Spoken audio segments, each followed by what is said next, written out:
not one chorus, not a blade of grass.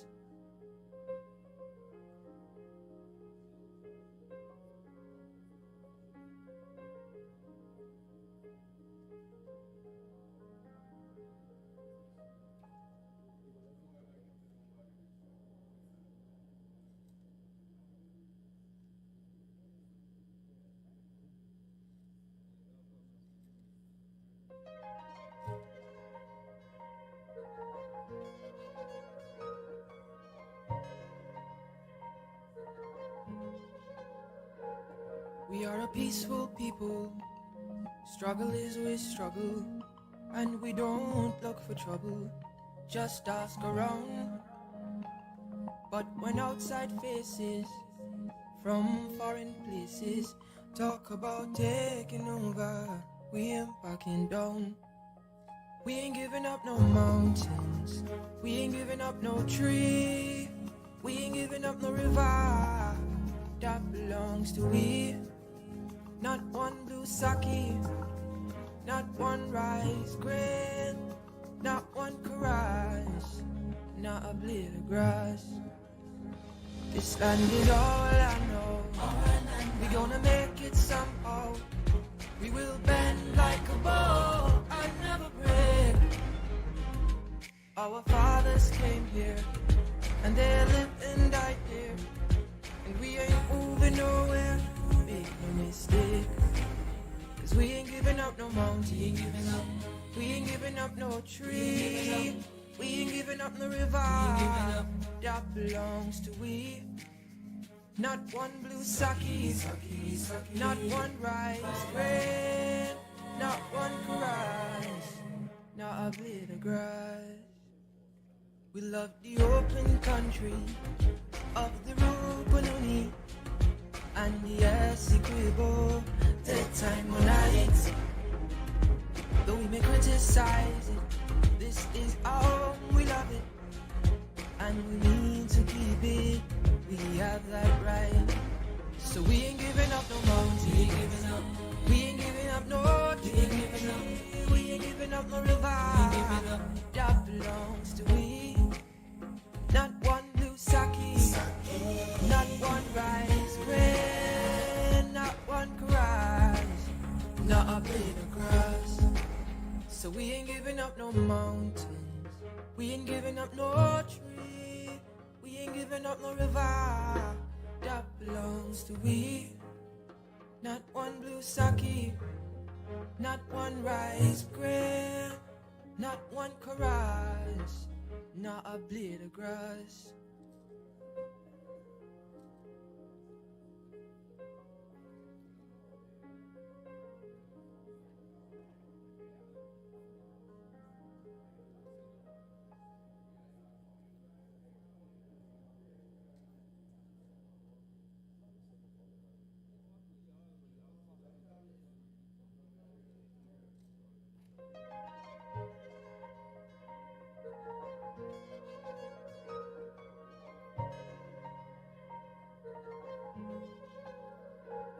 We are a peaceful people, struggle is we struggle, and we don't look for trouble, just ask around. But when outside faces from foreign places talk about taking over, we ain't backing down.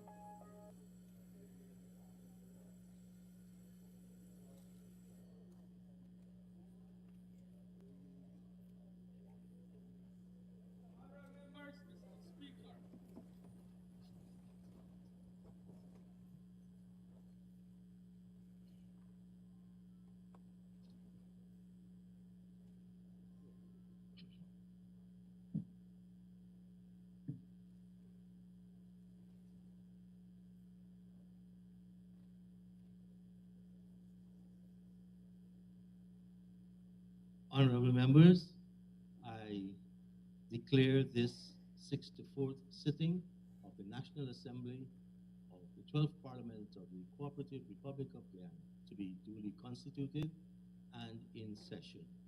The clerk will lead us in prayers.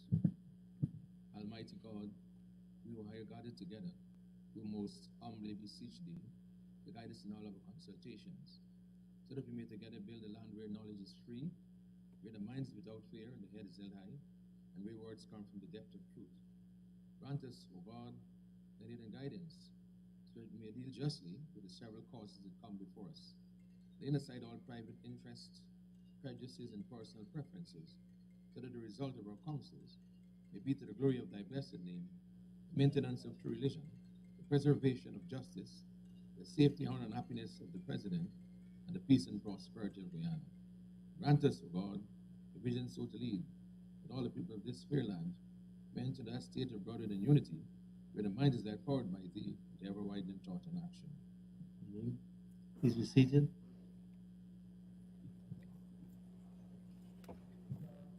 Messages from the President. Announcements by the Speaker.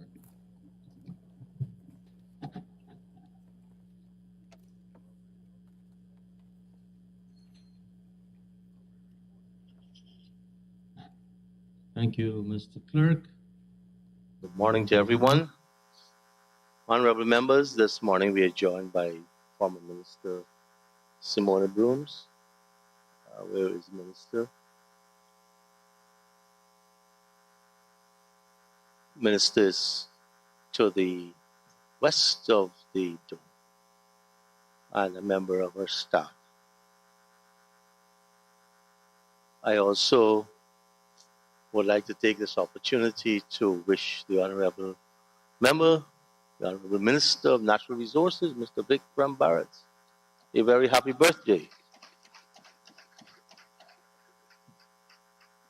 Honorable members, this is May 2023, the first elections for Parliament of all Guyanese was held on the 27th of April 1953, just over 70 years ago. And on the 18th of May, which will be next Thursday, the first members of Parliament, including the Honorable Members, Dr. Chetty Jagan, Forbes Burnham, Janet Jagan, Jesse Burnham, Ashton Chase, took the oath of office. So next Thursday, officially, will commemorate 70 years since a Guyanese parliament has been established, and there are plans to have an appropriate function on that occasion. I just thought I'd alert you before we proceed to the business of the group. Mr. Clerk. Presentation of petitions, presentation of papers and reports, etc. Honorable Chairperson of the Committee of Selection. Honorable Gator Shearer. Sorry.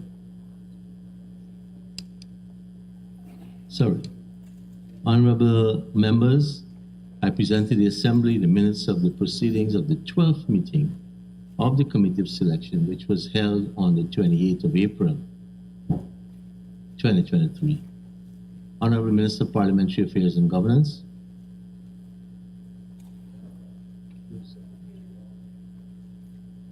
Thank you, Mr. Speaker. I wish to present to the Assembly the audited financial statements of the Integrity Commission for the years ending 31st December 2015 to 2019.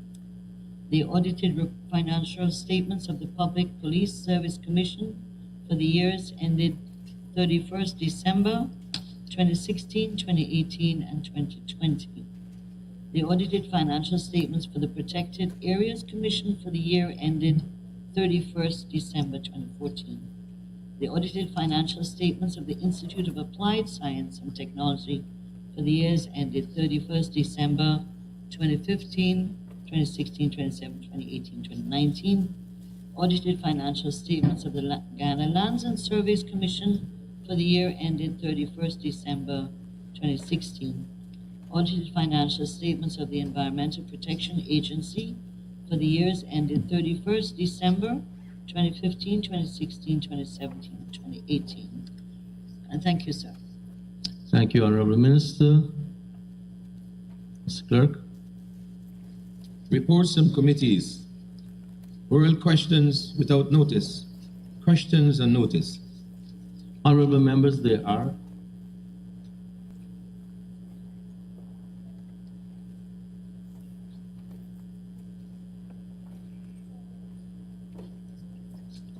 Honorable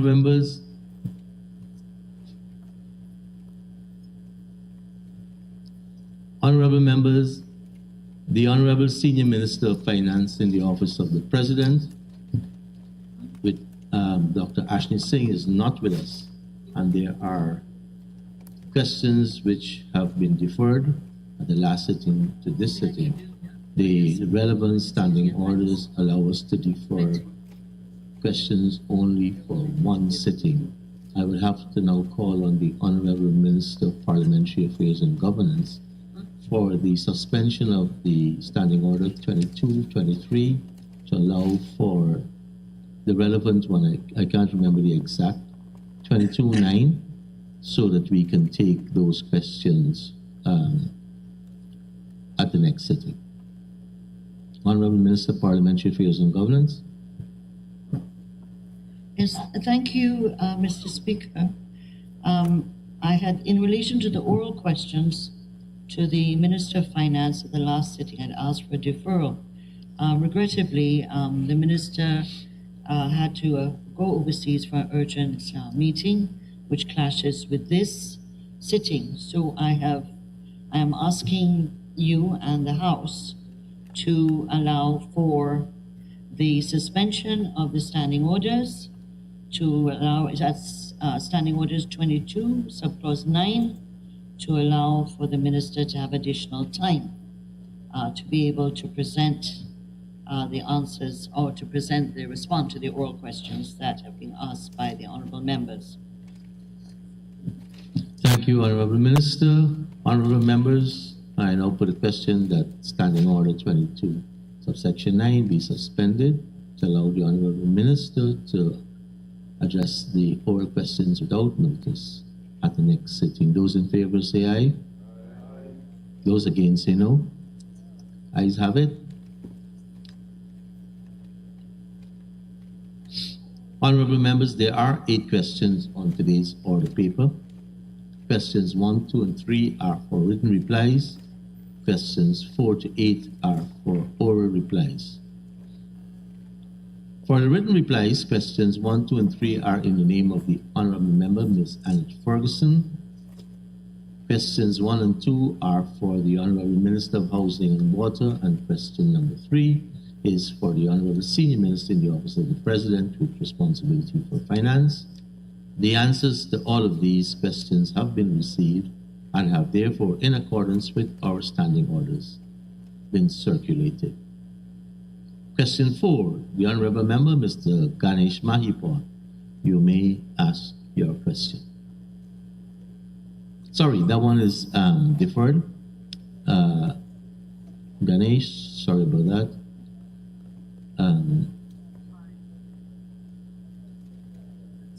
All the others are deferred, are for the Minister of Finance, sorry.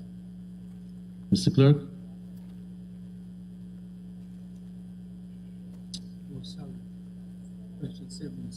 Sorry, Miss. There is a question number 7. The Honourable Member, Ms. Honourable Honourable Minister. Colin Crowell. Crowell. He is not within reach. He's in the interior, and so he is asked to a deferral because he hasn't had one before, so this would be his first request for deferral. But also, Mr. Speaker, on looking at the question, it is asking for very detailed and a lot of detail. And we're asking if the question could be converted to a question for written answer, understanding Order 19C. If you look at it, it's asking for the names of the contractors who've been awarded contracts, a disaggregation of the project sum to each contractor and lots awarded to each contractor. And then they want the full dimension, width and depth of the road on completion, and what are the safety features. This, Mr. Speaker, in my mind, should have been a written question, and we're asking for it to be converted to a written question. Thank you, Honourable Minister. We do have a deferral, and we will ask the honorable member asking that question to take note so that we can decide before the next sitting and address this. Mr. Clerk? Statements by ministers, including policy statements. Personal explanation. Mr. Speaker, Honorable Member, Ms. Ferguson. thank you very much, Mr. Speaker. Mr. Speaker, I stand on standing order 19.5, and if you would allow me the opportunity to quote what this particular... Go ahead. A member who has given notice of a question for written answer may request that it be converted to a question for oral answer. Notice of such a request shall be given by the member in writing to the clerk not less than 7 clear days before the sitting day on which the answer is required. And I rise on this particular order, sir, in relation to the Honorable Gil Teixeira. Right? So just allow me, sir, these questions were actually put by me, sir, right? Sorry. And if I can go on to 6, if in the opinion of the speaker, a question for oral answer is of such a nature as to require a lengthy reply, the speaker may direct that such question be converted to a question for a written answer. So, Mr. Speaker, even though this standing order refers to you, I didn't hear you refer to standing order 6. So I wish to be guided. I wish to be guided, sir. Thank you. Thank you, Honorable Member. It's not for the Honorable Thank you, Member Honorable Member. to ask. Thank you, Honorable Member. All that the Honorable Minister of Parliamentary Affairs and Governance had asked is it's her view that it should have been a written one. That's her view, and that's what she put to me. I allowed it because I was of the view you could have asked it, but she made a request, and that's why I said to you, before the next sitting, we can discuss. So I think there is some amount of time that we can reach consensus on this without the speaker having to direct.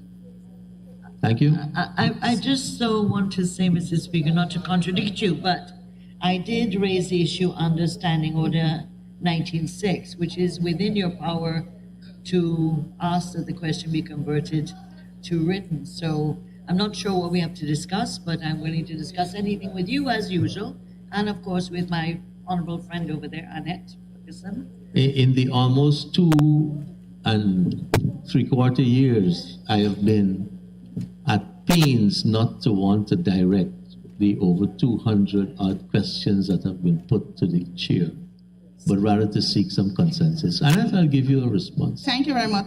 Oh, you'll give me a response? Go ahead.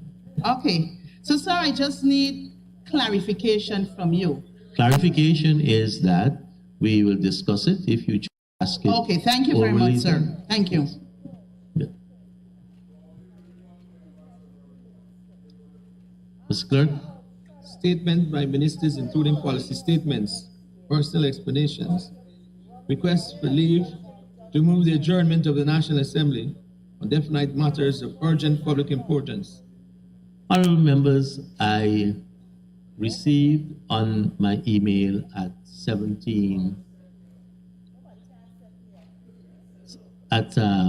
just about 17 minutes after 7 last evening, a request by the Honorable Member, Mr. Ganesh Mahipal, to move a motion under this head for the adjournment of the Assembly on definite matters of urgent public importance. And when I received it, I immediately referred to the rules and to the clerk. The honorable member sent that to me just after 7 o'clock last evening. But one of my news release, which I get in my inbox feed at 1 minute after 5 yesterday, which is 2 hours and 16 minutes before the Honorable Mahipol's motion, I received a news item that the Environmental Protection Agency had moved to court. I didn't know if it was yesterday or Monday, but I subsequently received the filings this morning that the EPA did move to court on Monday. So this matter is now in the courts and we will be able to deal with it. Mr. Clerk? Mr. Speaker? Mr. Clerk? Mr. Speaker? Mr. Clerk? Mr. Speaker? Mr. Clerk? Motions relating to the motions Speaker, relating can to I the be heard, business please? or sittings of the National Assembly and moved by Minister. Introduction of bills. Public business. Mr. Speaker? Honorable members, the two financial papers that are listed, the Honorable Minister of Parliamentary Affairs and Governance. Thank you, Mr. Speaker. We're asking that the two financial papers be deferred for the return of the Minister of Finance, Dr. Ashley Singh, who will be at the next sitting. Thank you. Mr. Clerk. Business. Honorable members, we have a motion in the name of the Honorable Member, Mr. Ganesh Mahipol. The Honorable Member, Mr. Mahipol, you may proceed with moving your motion.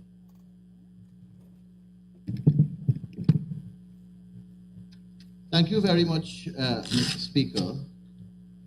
Mr. Speaker, I was seeking your attention a bit earlier to seek some clarity from you, please. So before I go into the motion, may I ask, sir, if the court matter that was filed concerning the EPA, can you say if a court date and judges were assigned to it? Because I do recall that in keeping with your previous ruling, sir, pertaining to sub judice, I remember you did make that case, sir, that a court date and also judges assigned to it is imperative of it being deemed sub judice. So, sir, may I seek your clarity on that, please? Point of order. We are at the Honorable Member, Mr. Mahipol, will move the following motion. The Honorable Member, Mr. Ganesh Mahipol, you may proceed with your motion. Thank you very much for the clarity, Mr. Speaker. As usual, you're very, very clear, and I think we understand clearly what is it that you're saying. And thank you very much for this opportunity to present to this National Assembly a motion that is standing in my name, where it seeks to basically provide a timeline in terms of members when they submit questions and motions to the National Assembly, and in order to get it on the order paper in what one can consider to be a timely manner. So it is a very simple motion in my view, Comrade Speaker, and I am not certain what is the executive side, the executive arm of government's side position on this motion, but permit me to just read the motion for the clarity of all. And it states, whereas questions and motions submitted by members of the National Assembly require approval from the Speaker of the National Assembly before the Clerk of the National Assembly prepares and circulate to members a notice paper. Be it resolved that Standing Order number 22 be removed and replaced with questions and motions submitted to the Clerk of the National Assembly must be submitted to the Speaker of the National Assembly within 4 days of receipt, who shall consider the questions and motions.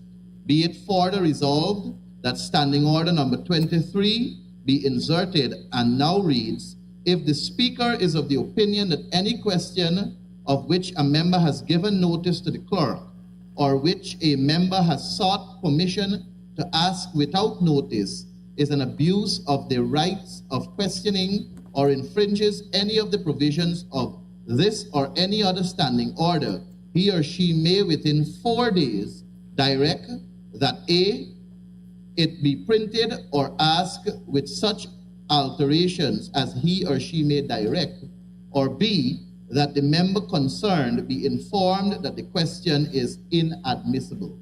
Be it further resolved that Standing Order number 27-2 be amended to now read, if the Speaker is of the opinion that any notice of motion which has been received by the Clerk of the National Assembly infringes the provision of any standing order or is in any other way out of order, he or she may within 4 days direct that the member concerned be informed that the notice of motion is out of order or that the notice of motion be entered in the order book with such alterations as he or she may direct. Sir, it is a very, very simple motion, and it seeks to amend the standing order, as everyone present here will know, to basically provide a timeline of 4 days for the clerk and 4 days for the speaker to determine on questions and motions so that it can be placed on the order paper in a timely manner and be brought to this National Assembly for consideration. And with that, sir, I so move, and I hope it finds consensus in this Honorable House. Thank you. Thank you very much, Honorable Member. Mr. Mahipal. Honorable Member, Mr. Sanjeev Datta.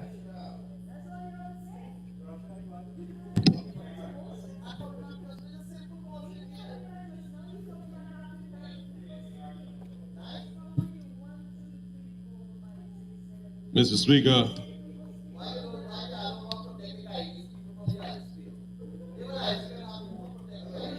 Honorable Member, Mr. Datta.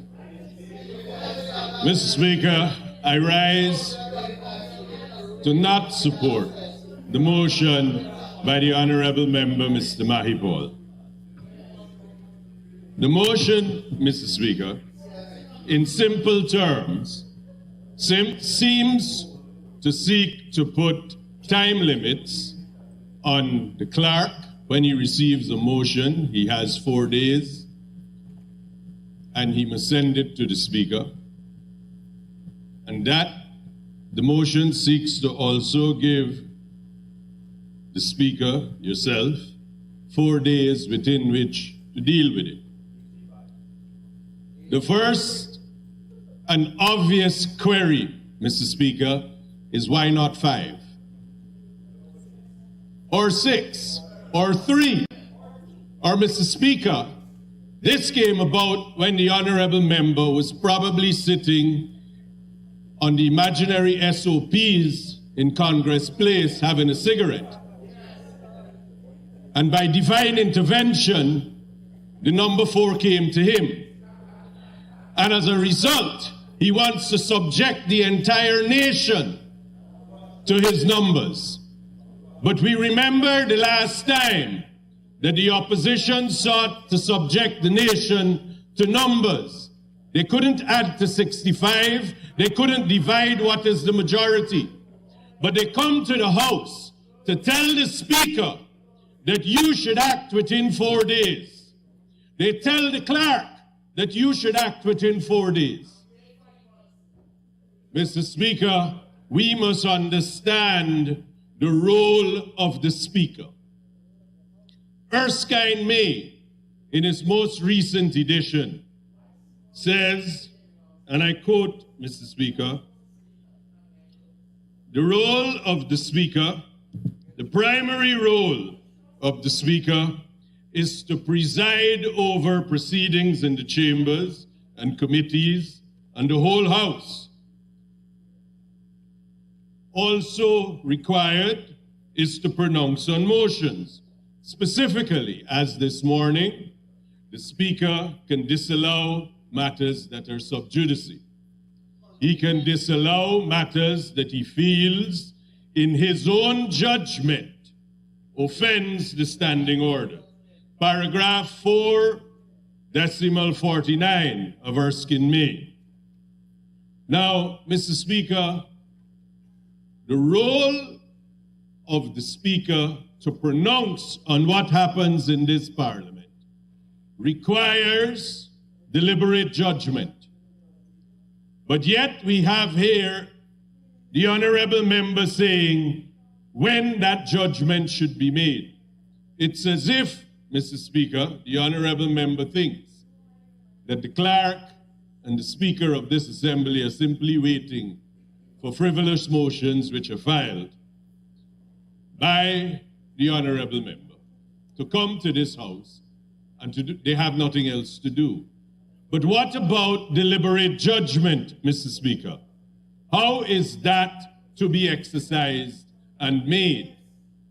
How is the Speaker to research, to receive advice? How is the clerk to do that?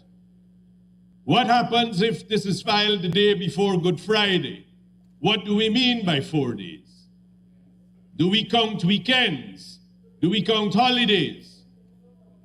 Again, Mr. Speaker, the question is, how could one member come and decide, arbitrarily of course, that 4 days is sufficient? How could you decide that the matters in this House must be to the whim and fancy of the honorable member? Mr. Speaker, what astonishes me is that members of the honorable members of the House in the opposition come to this House and apparently speak as if history never existed. They speak in this House about wanting the high ideals and lofty goals of democracy, of transparency. They preach it now. Last year, the Honorable Attorney General passed in 1 year more legislation than was passed in the opposition for 5 years when they were in government. 1 year, the Honorable Attorney General did that. Mr. Speaker, we had the Honorable Member comes to this House and says that he wants things to move quickly so that there should be time limits. But when in the last government and the last Speaker and motions were filed, no confidence motion was brought, the Speaker in his own deliberation decided it could not be heard until the local government and the budget had been heard. Mr. Speaker, that is the Speaker's prerogative to decide on how to run the House. Recently, Your Honor, in Annette Ferguson litigation, the prorogation of Parliament, Mr. Ramjatan, is a power that exists. So exercise lawful powers. Don't speak of Russians. Don't speak of rigging. Don't try to rig and then come in this House and prepare as if you are holier than thou and you want the Parliament to function above board. You want transparency. Transparency means that you allow the Speaker and the clerk to do his job. That is what transparency means. Not that you fetter the discretion, tell them how to act, tell them when to act. Because God knows if you could have done that in 2020, where we would have been. Thankfully, you couldn't. He wouldn't allow you. But, Mr. Speaker, again, I digress. Mr. Speaker, recently, 8 members of this House and the Honorable Member, Miss Annette Ferguson, is in whose name the matter is reported. But the Honorable Member, Mr. Mahi Paul, was also a member to that. They were suspended by this House because they tried to interrupt the proceedings. They scrambled the mace. They wanted to stop you, Mr. Speaker, from conducting the proceedings. They wanted to stop the Honorable Member, Minister Mr. Ashley Singh, from speaking, disrupted the entire Parliament. Mr. Speaker, these are the people who come to this House, honorable members, and say that they want the high and lofty ideals of democracy and transparency. And then they went to court to challenge the suspension by this House. And it was the right of the judge to tell you that she cannot interfere in the proceedings of this House, and that the determination of proceedings in this House is for this House alone. Another case, Mr. Speaker, it is not that the Guyanese people are litigious, or we are any more litigious than anywhere else in the world. But we have had unique circumstances, Mr. Speaker, where apparently English language is treated as a foreign language here, where simple constitutional provisions could not be understood for what they mean. And we want to now change because the honorable member does not understand, Mr. Speaker. The standing orders is an entire framework. And in that framework, it provides what each actor must do, and does not understand that every public official must act with due alacrity. And the courts have said repeatedly, reasonableness is the guiding principle. Reasonableness should never, ever be interfered with. The discretion when a decision maker must act must be the discretion of that decision maker. You might not agree with it, but there could be more than one response that are all reasonable, and the decision maker is entitled to do so. Mr. Speaker, so we have a motion that seeks, on the face of it, to remove Standing Order 22 and replace it with questions and motions submitted to the clerk must be submitted to the Speaker of the National Assembly within 4 days. Now, Mr. Speaker, I am well aware the definition of days and the counting of time is provided for in every rule book and every set of rules. But, Mr. Speaker, we must also understand that when we put compulsory orders, we are fettering the discretion of the decision maker. Now,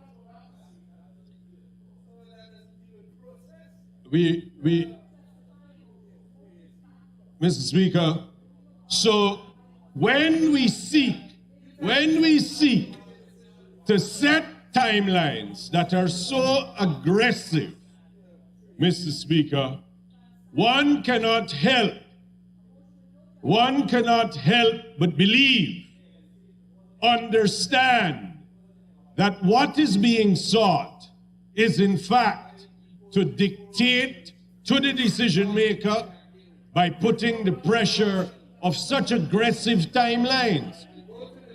Now, we all know that deliberate consideration requires not only the decision maker coming to a decision, but the opportunity of the decision maker to receive advice if he wishes, to do research if he wishes, and to come to his own deliberate judgment.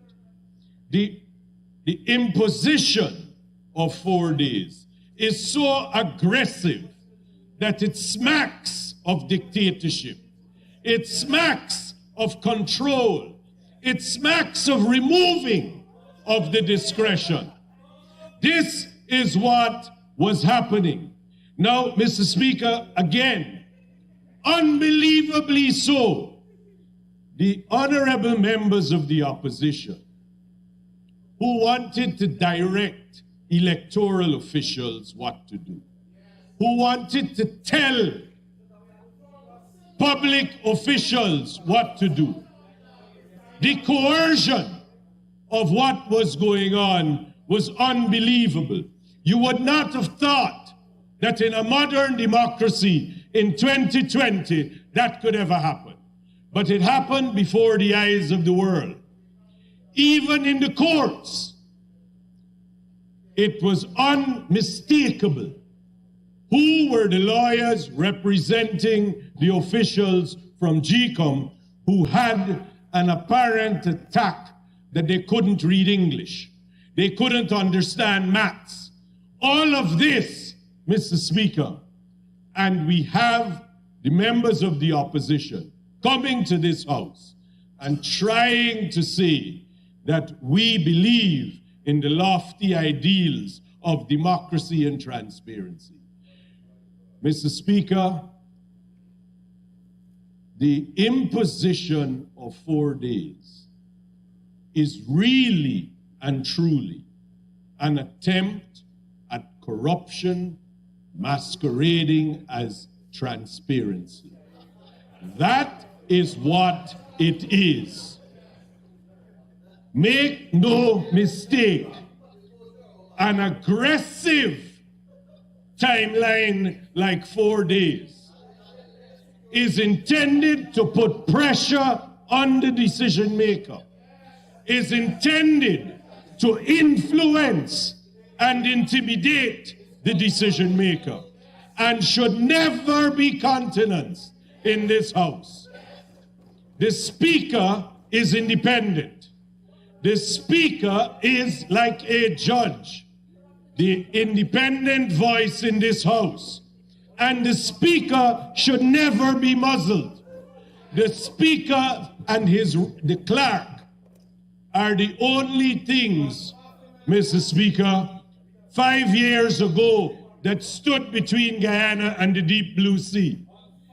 It must stand always so that the nation must benefit from that. Mr. Speaker, everyone saw the no confidence motion. Everyone saw the attempts to have the vote suspended in the middle of the vote and have the votes retaken. We saw that, but thankfully a timeout was sought. But Mr. Speaker, thankfully, the Speaker stood his ground and he did what procedure and the rules dictated. The rules dictate, Mr. Speaker, that every member must file a motion to the clerk. It provides that the clerk must forward the motion to the Speaker. It provides that if the Speaker is of the opinion that there are any reason for the motion to be disallowed, or parts of the motion to be disallowed, that he is to so dictate. Mr. Speaker, today, we had an adjudication on a sub judice matter. This is the role and function of the Speaker. And every attempt to infringe upon that independent discretion or to fetter it must be resisted. It is not comparable, Mr. Speaker, to legislation that refer to judges and give 3 months and 6 months timeline. Those are not aggressive timelines. Those are not aggressive that you will say within 4 days. Within 4 days, Mr. Speaker, what about the other functions that the Speaker performs? What about the other duties of the clerk? Mr. Speaker, this motion is respectfully not worth the paper it is written on. It is a masquerade where the honorable member himself has decided for an entire nation that 4 days is enough. Mr. Speaker, the honorable member has not ventured to us a reason why 4 days was so appropriate. He has not suggested why 4 is better than 5. He's not suggested why not 14 days. He's not suggested what, of course, happens if the Speaker were to disregard him. What are we going to do, Mr. Speaker? The courts have no power over what goes on in this House. So again, you haven't thought it out very much if you cannot appreciate that when you make those rules, you must have some coercive power. And there is a reason why throughout the Commonwealth, in all the islands of the Caribbean and the United Kingdom, such stringent and aggressive timelines do not exist. And there is a reason. Well, you could speak when it is your turn. Again, English is a foreign language. We wouldn't hold our breath, but you're free to bring it up. But Mr. Speaker, when we go through it, we have to ask, why? Why is this necessary? And why is the honorable member so bent on 4 days? Mr. Speaker, well, if he's not bent on 4 days, he could have further amount of time as the House deems reasonable. But, Mr. Speaker, that's not what he said. He said 4 days, Mr. Ramchatan. 4 days is 4 days. Now, Mr. Speaker, there is one. No, they don't understand that time means time. They don't understand that rules, when you make them, you should obey them. They don't understand that when you hold an election and it says you must come from the SOPs, it means goddamn SOPs. Not spreadsheets, not bed sheets. But you didn't understand that either because you treat laws as guidelines, not binding in effect. You treat them as suppositions. Now, Mr. Speaker, they haven't paid me. So, but Mr. Speaker, we now come to the critical matter. Repeatedly we have in this House, Mr. Speaker, motions and behavior by the honorable members in the opposition, which are clearly outside the rules, which are disallowed. We even have situations in this House where the proceedings of this House are not to the liking of members of the opposition. So they bang on the tables, they march around in here, they steal the mace, they attack members of Parliament, they damage the systems. They do all of that, Mr. Speaker, because it's not to their liking. Mr. Speaker, the Speaker in those circumstances, according to Erskine, is empowered. He is the only person that is empowered to restore order. As we know, Mr. Speaker, our rules provide for suspension for the remainder of the sitting. It then provides for further suspension.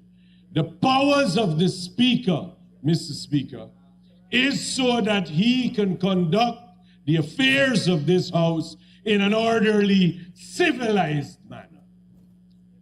To allow any interference or derogation from that right, Mr. Speaker, would be a travesty. Mr. Speaker, with those few words,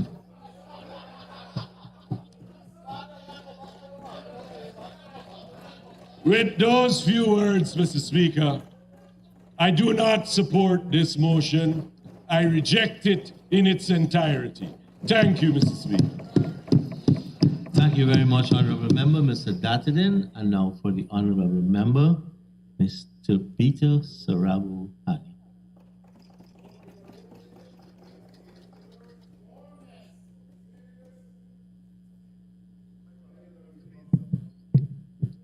Thank you, Mr. Speaker.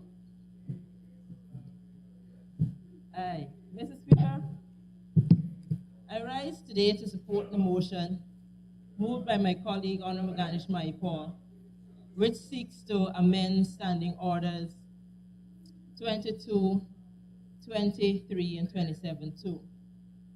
Due to the content of the motion and what the motion is requesting of this Parliament, I believe that a debate on this issue needs to also be based in evidence and fact, along with the personal experiences we have faced while attempting to go through the current structure we have in place.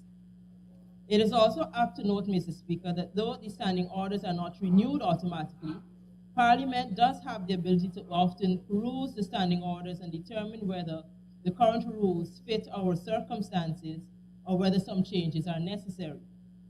It must be noted that given the government's agenda and the massive growth in our GDP, the ability of the people's representatives to ask questions and receive timely responses to questions asked and motion filed is critical, as questions and motions submitted by members of Parliament are critical tools for holding the government accountable and ensuring that the voices of our constituents are heard.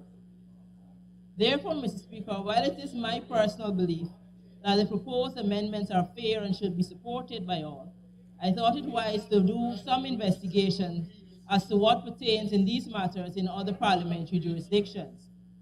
The question of just how long it takes for questions and motions to leave the desk of a member of Parliament, particularly an opposition MP, and reach the order paper is therefore a reasonable question, especially to ask in determining whether we are meeting the criteria of timeliness.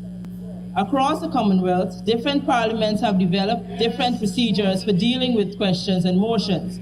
However, one common theme that emerges is the need for timely consideration of these important matters.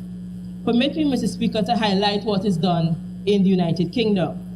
The UK Standing Order states the following: notices of questions, motion amendments. Notices of questions shall be given by members in writing to the table office in a form determined by the Speaker. A notice of a question or of an amendment to a motion standing on the order paper for which no day has been fixed, or of the addition of a name in support of such a motion or amendment, which is given later than half an hour after the moment of interruption, shall be treated for all purposes as if it were a notice handed in after the rising of the House. A member shall indicate on the notice of any question whether it is for oral or written answer, and a member may indicate a date for answer of a question for written answer in accordance with paragraph 4 of this order. Where a member has indicated that a question is for written answer on a named day, the minister shall cause an answer to be given to the member on the date for which notice has been given, provided that a notice has appeared at latest on the notice paper circulated 2 days, excluding Saturday and Sunday, before that on which an answer is desired. And B, a member may not table more than 5 such questions on any one day. Notice day on which the member to whom it is addressed is due to give oral answers. What we're seeing here is that the member who is tabling the motion has the ability to ask when the member who is, we will get to that. We will get to that, ma'am. Requesting an answer to a question has the ability, one, to ask when that question should be answered, and they have a time limit. They can't ask. So they have a timeline that is set there. And so anytime after 2 days, that member of parliament can say that I would like my question to be answered on a particular date, and that is put on the standing. So it is also necessary to note that in the UK, in addition to oral questions, there are 3 main types of written parliamentary questions. Ordinary questions that are in the House of Commons. Questions do not have to be answered on a specific date. An MP will date a written question for 2 days after they have been tabled. The convention is that the MP can expect it to be answered within 7 days of the question being tabled. In the House of Commons, the MP tabling the question specifies the date on which they should receive an answer. The MP must give a minimum of 2 days' notice for these types of questions. MPs may not table more than 5 name day questions on a single day. Oral questions not answered during the question time. Questions originally tabled for oral answer that do not get answered at oral question time are submitted to the government department as name day question and given written answers. The deadline for oral questions is 12:30 p.m., 3 sitting days before the question. 12:30 p.m., 5 sitting days before the question time takes place. A sitting day is a day when the House is meeting. So Mr. Speaker, I heard just now the honourable member speaking to the fact that the British Parliament meet, and we understand that, but that does not negate what is being done. The fact of the matter is, Mr. Speaker, that even though they're meeting on a daily basis, that they have the ability to determine when they want questions answered. And so while it is that we say we are a parliamentary democracy, that we have to also look at what is happening in other parliamentary jurisdictions to determine what will best work in our country. 2 days, yes, 2 days. Mr. Speaker, India's standing orders reveal the following. The Secretariat gives at least 5 days notice to the minister concerned to answer a question. In practice, however, in order to give the concerned minister as much time as possible for the preparation of an answer, an advance copy of a question in the provisionally admitted form is forwarded to that ministry, online, through email, or in other modes. A member or a minister may move a motion for discussion on a matter of general public interest, but the notice of at least 5 days will normally be given to the concerned Parliament Secretariat under intimation to the Ministry of Parliamentary Affairs for moving of that motion. If a notice of a motion is admitted by the Chairman and Speaker, it is put down in the list of business of the House concerned for the day on which its discussion is fixed. If, however, no day for its discussion has been fixed, it is notified in the bulletin as a no day yet named motion. So the person who is putting forward the motion can determine what day they would like that motion to be heard. And if they choose not to put a date, then it will go into that particular bracket, and it will come up at a particular time on the agenda. In Canada, Mr. Speaker, the standing orders of the House of Commons specify strict timelines for the submission of questions and motions, with members required to submit their request at least 48 hours in advance of the sitting at which they wish to raise the issue. This allows the clerk to prepare the necessary documents and ensure that the Speaker and other members have sufficient time to consider the matter before it is raised. Canada's standing order specifically states, and I quote, 48 hours notice shall be given of a motion for leave to present a bill, resolution, or address for the appointment of any committee, for placing a question on the order paper, or for the consideration of any notice of motion pursuant to Standing Order 124. So, Mr. Speaker, what we have is that between England, Canada, and India, it's obvious that while they may meet more, what is part-time here in Guyana's context are the parliamentarians. The parliamentarians are on part-time, but as far as I'm aware, the Speaker is on full-time. And so if it is that we are looking at the fact that in the UK and Canada they meet daily, the Speaker as a full-time employee of Parliament has the ability to be able to be a... Honourable Member, Honourable Member, correction. I just want you to point me to the standing orders where it says the Speaker is full-time. Mr. Speaker, are you clarifying that the speaker is also part-time? As far as I know, speakers don't have 8 to 5 and No. Full-time doesn't mean 8 to 5. I don't know. As far as I know, speakers have continued with their profession while. Okay, so the speaker is also. So what we're admitting to here is that our whole legislature is part-time, which I think we should also now go and look to whether or not that should remain the same in this 21st century. But we will get to that probably in another motion.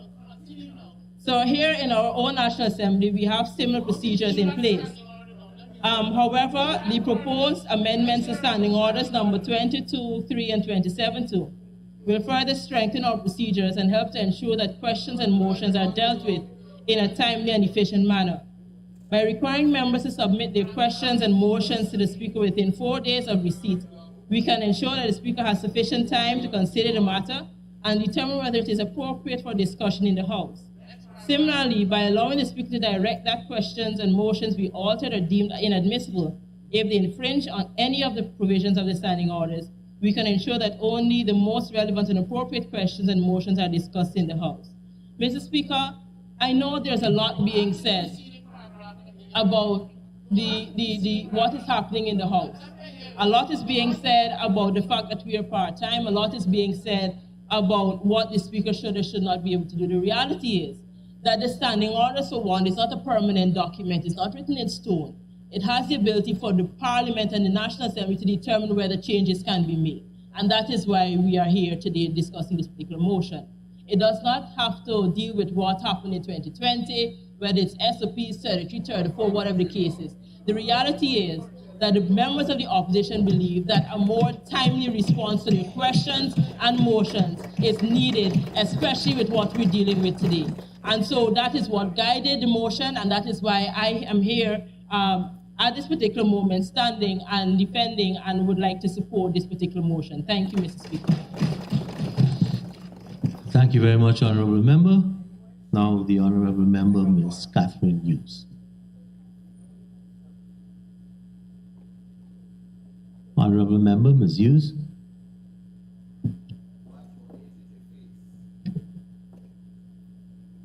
Thank you, Mr. Speaker. Mr. Speaker, I too want to stand in support of this motion, and I want to start again. We've heard a quote from Erskine May. I just want to set the stage with a different quote, and that is the classic definition of parliamentary privilege, which is found in Erskine May's treatise on the law, privileges, proceedings, and usage of Parliament. And I start the quote here. Parliamentary privilege is the sum of certain rights enjoyed by each House collectively and by members of each House individually, without which they could not discharge their functions. I want to repeat that part, without which they could not discharge their functions, and which exceed those possessed by other bodies or individuals, end of quote. So asking questions on behalf of the people of Guyana, who we are elected to represent, is a parliamentary privilege, Mr. Speaker. These proposed amendments force us to discuss a fundamental in our parliamentary responsibility. And that is, we've heard it this morning, even from the other side, the ability to scrutinize the work and decisions of the executive on behalf of the people of Guyana, which we have been elected to do. The ability to ask questions ensures we inform, educate the people on key decisions made in this House that impact on the development and future of the same citizens who put us here to represent them, ensuring transparency and accountability. Mr. Speaker, as a Parliament, we've been an abysmal failure in how we've handled the presentation of motions and the importance of ministers being accountable to the Parliament and the people in terms of a timely response to questions. As we just heard from the Honorable Member Sarabo's presentation. In other jurisdictions, answers are provided, or a commitment to provide an answer is given within as low as 2 days and as high as five days. So, Mr. Speaker, in any part of the world, we assume that a parliament's willingness to answer any question that citizens or member of parliament may have would be something that you want to endorse, something you want to support. Mr. Speaker, I want to say that on January 20th, I submitted 12 questions on the Gas to Shore project. And just to stress the importance of this project, I want to refer to an oil gas report. I have it here for the record if necessary, which quotes the Honorable Guyana Prime Minister, and the headline says, Guyana Prime Minister pegs cost of gas to shore energy project at $1.8 billion US dollars. $1.8 billion US dollars. And Mr. Speaker, 12 questions are asked on the 20th of January on this very important $1.8 billion US dollar project. And Mr. Speaker, a response was given 27 days later. And I want to read what that response said. If you listen, Honorable Member, you will see what that response was. So the questions were posed on the 20th of January, and on the 3rd of March, I received a written response to my questions which were submitted. And here is the response.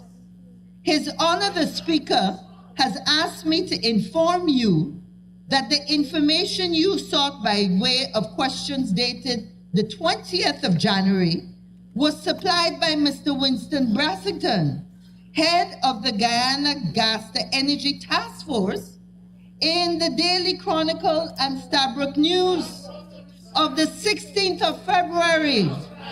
So what I'm showing you is that from the 20th of January to the 16th of February, the people of Guyana and all of us were not entitled to a response and to be educated on those critical issues on a $1.8 billion US dollar gas project. And this is precisely why we're saying, in good stead and in good faith, that we could do better as a parliament in terms of how we are educating our population on key issues and key questions that they are asking. So I want to highlight that when that question was asked on the 20th of January, there was nothing in the public domain that answered the questions precisely. And so this parliament waited 27 days to more or less brush me and my questions off. And this is precisely why we're debating this moment. At a minimum, within 4 days, an indication as to where your questions would stand is something that I would think that we can consider. And the thing that we keep missing is, what is the perception that is created everywhere in the public domain when for more than 26 days you are unable to answer key questions? Mr. Speaker, the standing orders quite rightly say, and I quote, that the Speaker shall be the sole judge. And Mr. Speaker, we support that. I endorse the role that you play. Mr. Speaker, we hold you to a high standard. Guyana expects you to be strong in your independence. What would have been so terrible in forwarding those critical questions for answer? even if at a minimum, we were just ensuring that all Guyanese could remember the exact answers as proffered by the Honorable Prime Minister, who is in charge of the sector, or just to ensure we were continuing the process of educating and informing people. Mr. Speaker, can't we work together on something as basic as this? Providing credible information. So, Mr. Speaker, I think I've explained the spirit in which the questions were asked and the high anticipation that there would have been answers that the Prime Minister himself would have presented to those critical answers. Mr. Speaker, I want to go to another aspect that's very, very close and is part of the same contents of questions. And I want to quote 21A. The proper object of a question is to obtain information on a question of fact within the official cognizance of the minister to whom it is addressed or asked for official action. So that's why we're asking the question. We want the man or woman in charge to answer.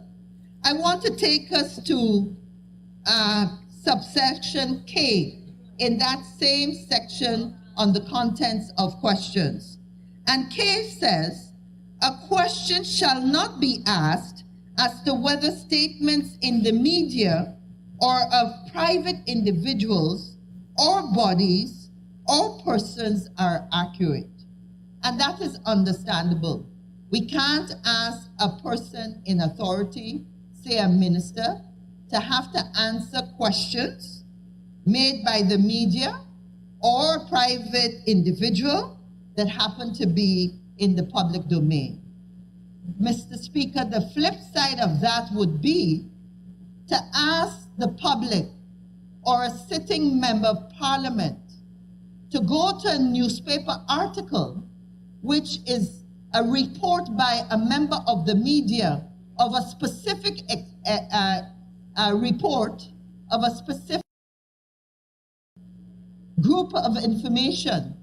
In this case, it was information presented on the oil and gas industry, but they were quoting not the minister. You're quoting a third person and saying the reporter, the media reported is actually accurate and gospel. And therefore, Mr. Speaker, I hope that I've shown the flaw in this situation. I hope that I've shown that 27 days is insufficient time, is way too long to have no response. And then to get a response that says, no, I'm sorry, read the public newspaper. Especially when we have every day persons that say that what was reported as them saying, in fact, was not so. And that is not only for the Chronicle, but all newspapers. And therefore, I think the ethical and the action that should have been taken with humility is that the question should have been presented, the Honorable Prime Minister answer, and people be better informed. For that reason, I would like to suggest, and I endorse the recommendations of this motion, that 4 days is enough time to say what the position of these questions and what the results could be. Answering questions is a parliamentary privilege, and it is there to inform and educate us all. I hope we can get support for this. Thank you very much, Mr. Speaker.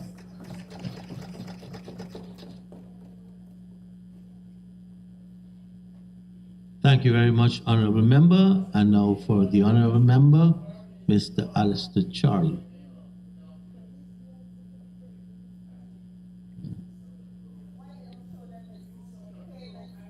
Thank you. Honorable Speaker, and esteemed members of this distinguished Parliament.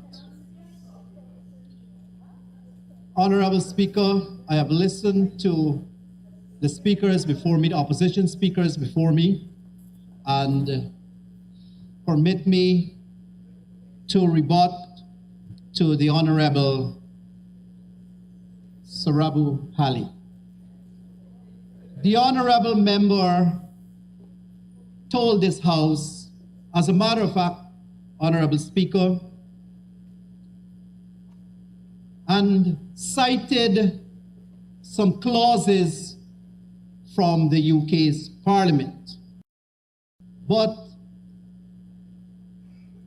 the Honorable member failed to understand the difference between the UK's standing order and Guyana's Parliament standing orders. The clauses that the Honorable member cited was after a motion is passed.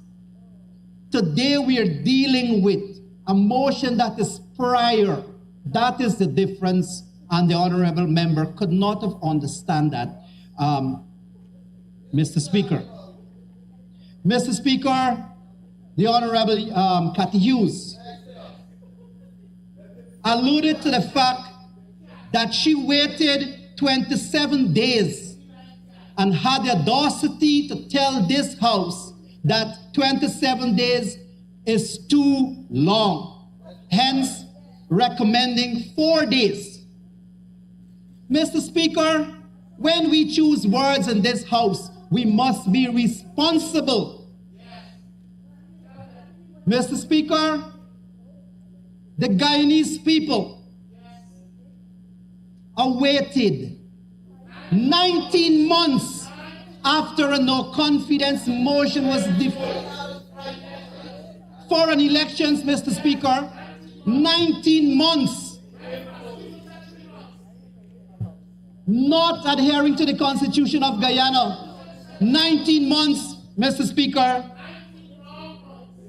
And added to that, 5 months, the Guyanese, this nation, waited for an elections result. Mr. Speaker,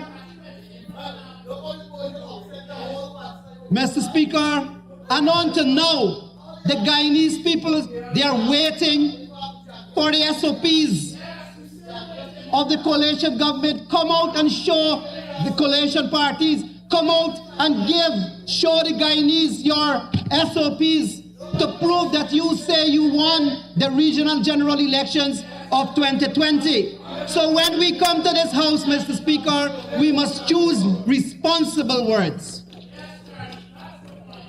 Mr. Speaker, with this, I vehemently oppose this proposed amendment of the standing orders presented by the Honorable Opposition Member Ganesh Mahipal.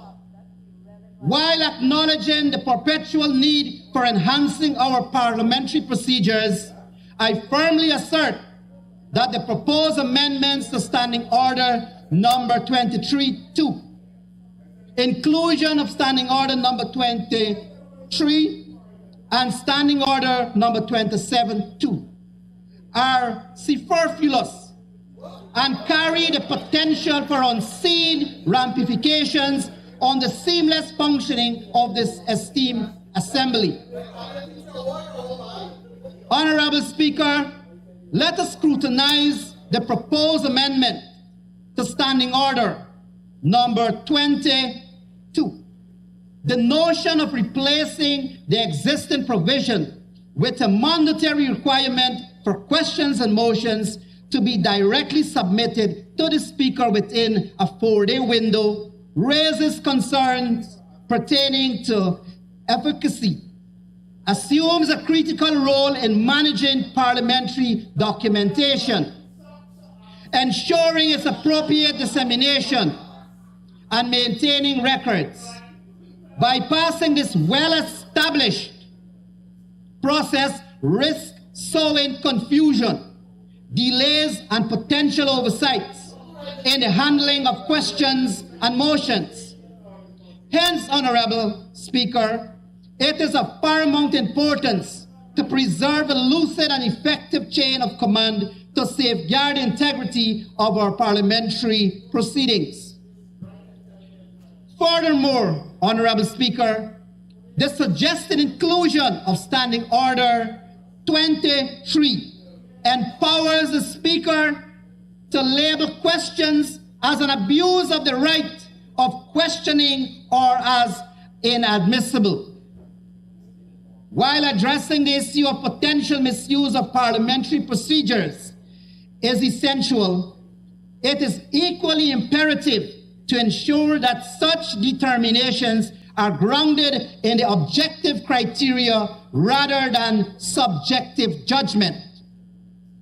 The proposed language lacks the necessary precision to define what constitutes an abuse or infringement of standing orders, thereby paving the way for inconsistent rulings and perceptions of bias in the Speaker's role. Upholding the principles of equity and impartiality is crucial to preserve public trust in our parliamentary system.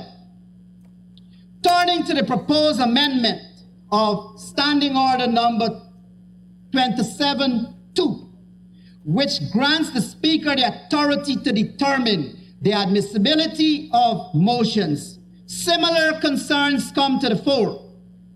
While maintaining order and adherence to standing orders remain indispensable, the suggested language lacks specificity in delineating the criteria for assessing the validity of a motion.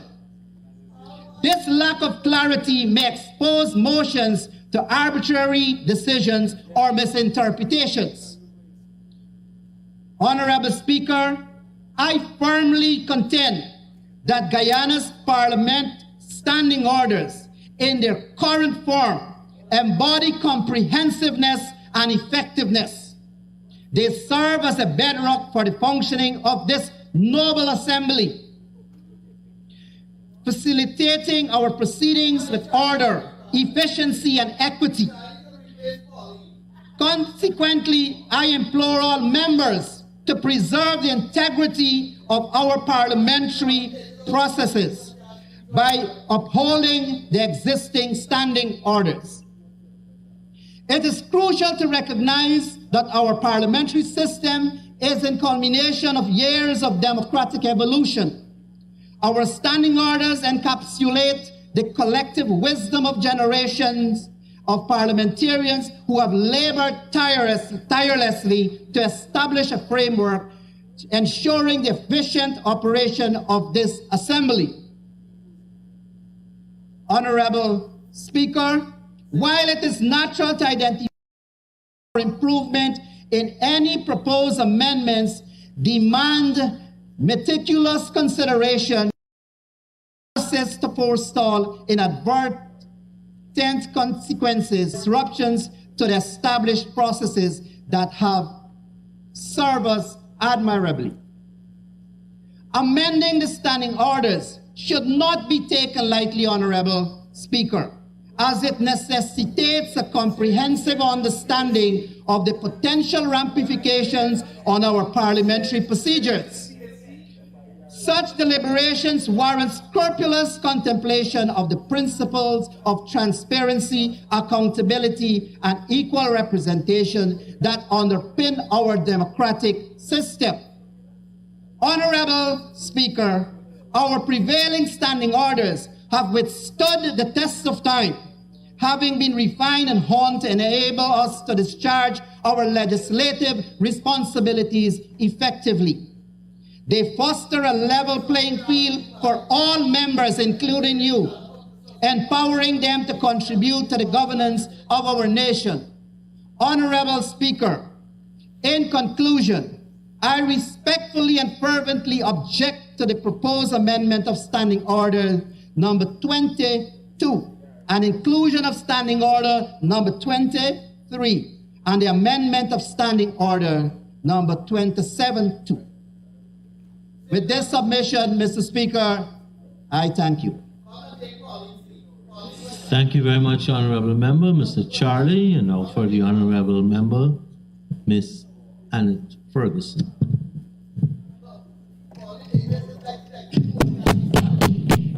Thank you very much, Mr. Speaker.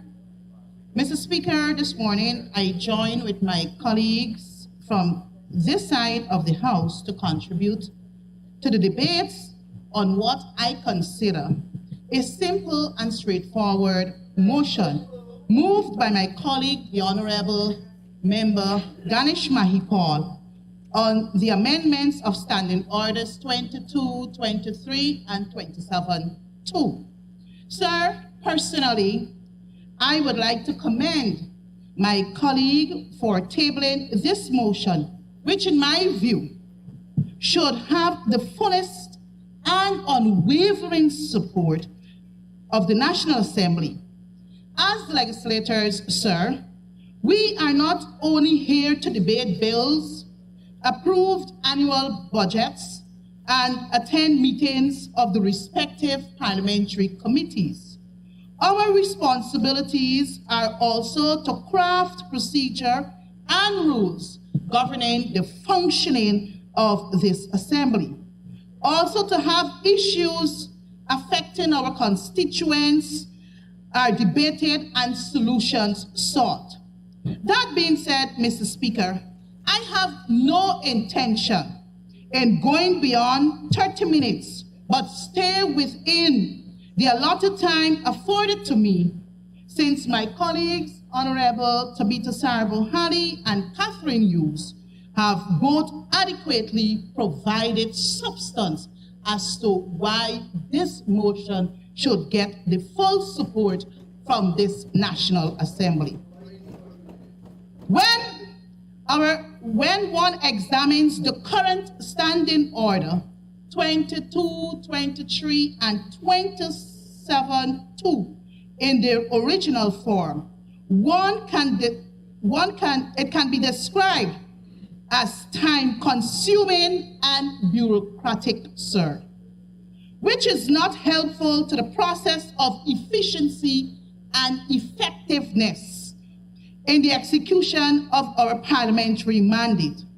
With the amendments now being sought, Mr. Speaker, I believe will assist gravely in the expedition of information becoming available to members asking. When you looked at the resolved clauses, Mr. Speaker, in the motion, simply seeking for a 4 days turnaround between the clerk's office and that of the Speaker whenever questions and motions are submitted to the Parliament office. Mr. Speaker, I am in full confidence of this proposition. Reason being, I have had my own experiences when motion and questions were submitted to the clerk's office, not receiving timely feedback. Mr. Speaker, I would usually check with the clerk's office to inquire what is causing the delay. Because, Mr. Speaker, I believe that I have a duty and responsibility to my constituents in providing them timely information on concerns they raise with me. And I want to cite one particular example, my own experience, sir.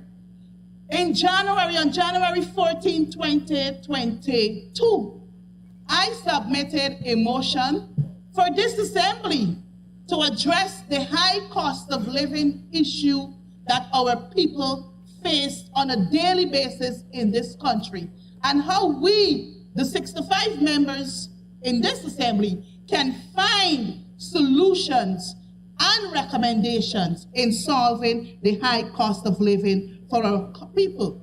But you know what was worrying to me, Mr. Speaker? It was the lengthy delay.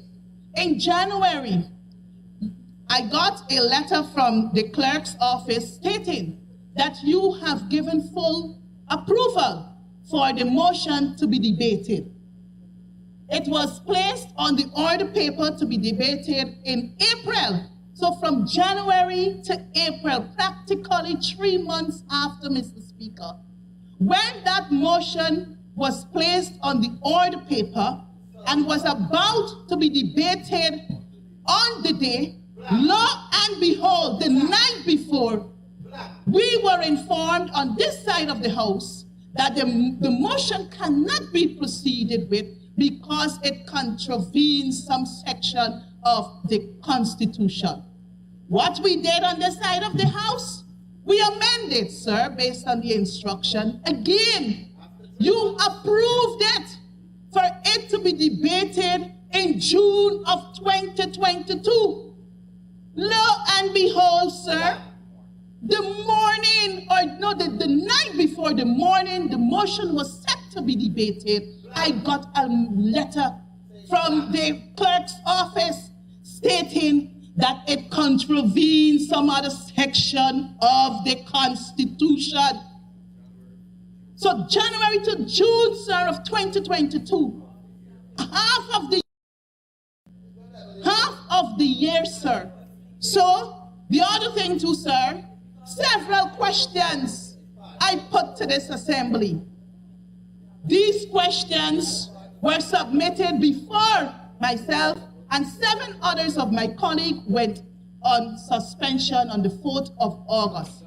These questions were all approved by you, sir, placed on the order paper, and because of my suspension, now tell me, sir, 7 months of my suspension, these questions were not answered until I returned to the National Assembly in February. I had to resubmit these questions. Sir, February to now, Honorable Member Gail Teixeira, listen carefully. February to now, sir, we're now in the month of May. These questions are on the order paper. And then the absence of the ministers not being here today to provide the appropriate responses. I don't know when again we're meeting. Sir. So perhaps we're going to meet in July when they want more money, when they come for more money, sir. Then perhaps the questions will be answered. So, sir, Mr. Speaker, as I shared several weeks ago, during my presentation on the single window system bill, number 26 of 2022, where I mentioned from a quotation by the Honorable Member Anil Nandalal, who leveled accusations against us on this side of the House. I shall repeat, and I heard it from the previous speaker, Honorable Charlie, and his colleague, the Honorable Datadin.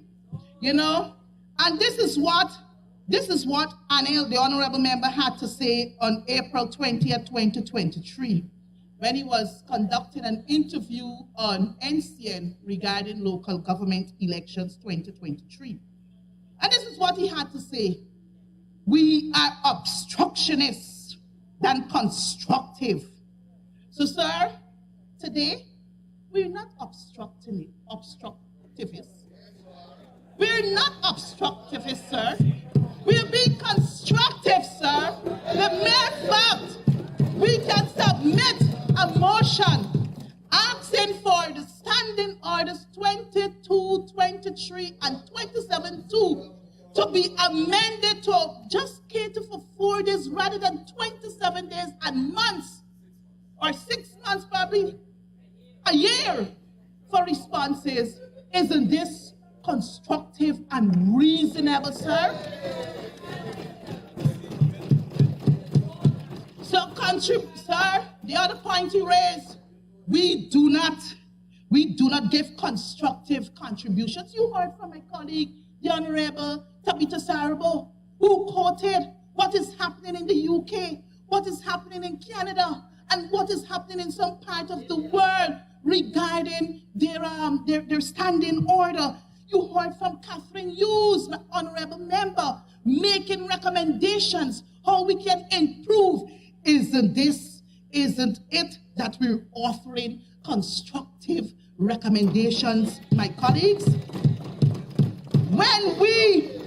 He also stated, Comrade Speaker, when we, the opposition, not in the National Assembly, the business of the House flows smoothly. But when we are here, there is no constructive alternatives, only constructive criticism. Well, Comrade Speaker, I guess the honorable member will agree with me this morning that we have provided, as I said before, constructive recommendation, how we can improve Standing Order 22, 23, and 27 too. And Mr. Speaker, we are missing a big thing here, We are missing a big thing here, It was my colleagues on that side of the House in 2020 to get rid of my honorable member as chairperson of the PAC. What they did, sir, they brought a motion to this House and amend the standing order to get their way.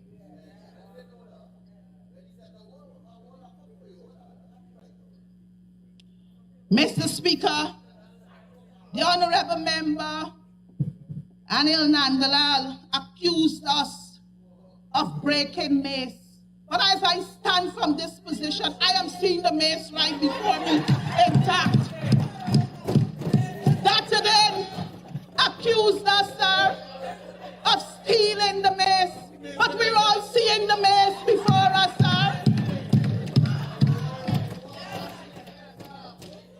Mr. Speaker, we were accused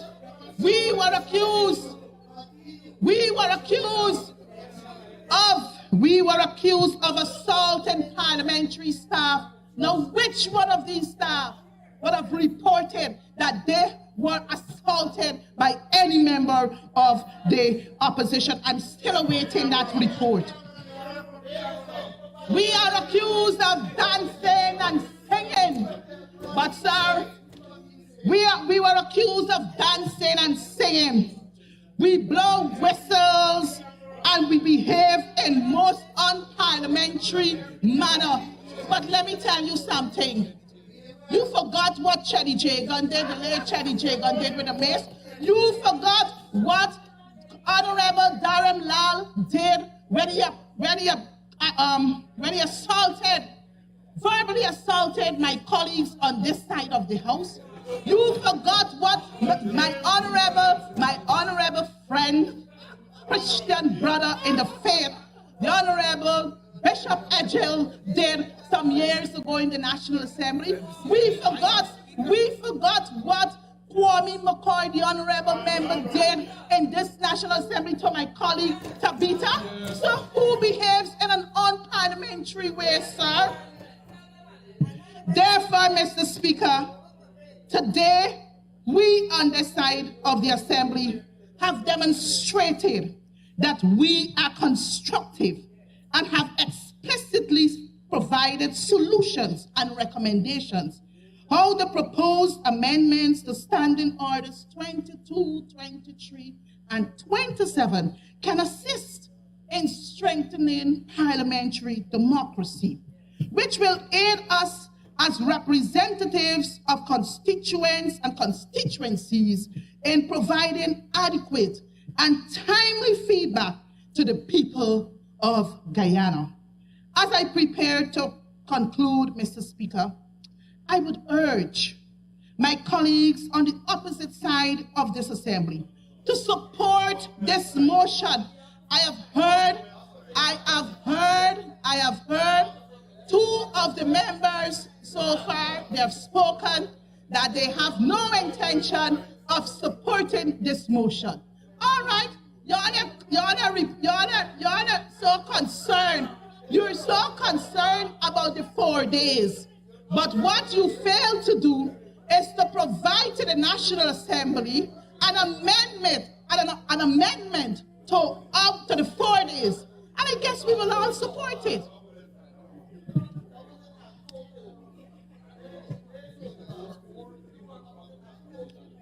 It should not be used, Mr. Speaker, it should not be used for political grandstanding. And we saw the display this morning about SOPs, about who rigged, about who this, and about who that. But they forgot the SOPs have all outlived, the SORs have all outlived the SOPs. But you know what they're failing to chant, sir? The local government, the forgeries of dead people, the forgeries of migrant people for the local government elections of 2023. And listen to me, Mr. Speaker, he's not here today, but I guess he's somewhere, and his ears are glued to what I have to say here this morning. It was the Honorable Bara Jagdeo who went publicly to offer an apology to families who lost their loved one. So fraud is fraud.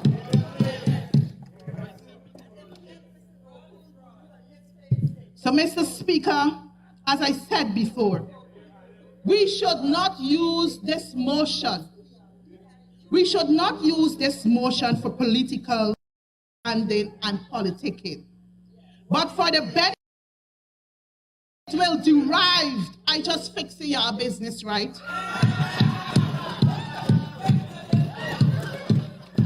But for the benefits it will derive for all of us as legislators. Mr. Speaker, as I stated in my opening remarks, I will reiterate once again by commending my colleague, the Honorable Ganesh Mahipal, for tabling a motion of this nature to amend Standing Orders 22, 23, and 27-2 and call on all of us, 65, Bishop, I know you're going to join with me as a brother in the faith, call on all of us on the other side of this assembly to give full support to the motion. Let us demonstrate maturity and show our citizens that we can disagree to agree. Can we do it? I will boldly say, sir, yes, we can. Once again, thank you, Mr. Speaker, and may God bless us all. Thank you. Mr. Speaker, just before I yield to my seat, let me take this opportunity. I should have done that before. You know, Vikram is a very close, dear friend of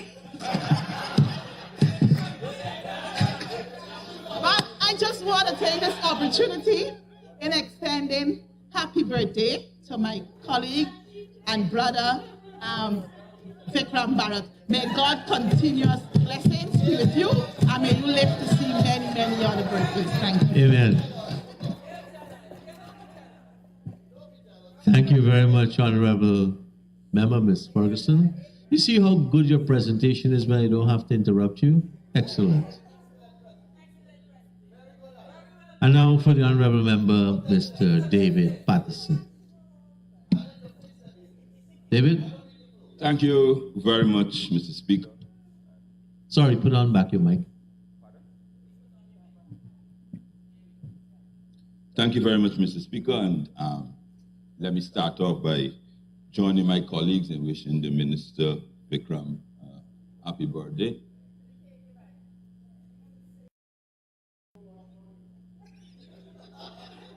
You are a leader for that side of the house, boss. We're not blushes over here. Mr. Speaker, I stand here in support of the motion moved by my honorable colleague, Ganesh Mahipal.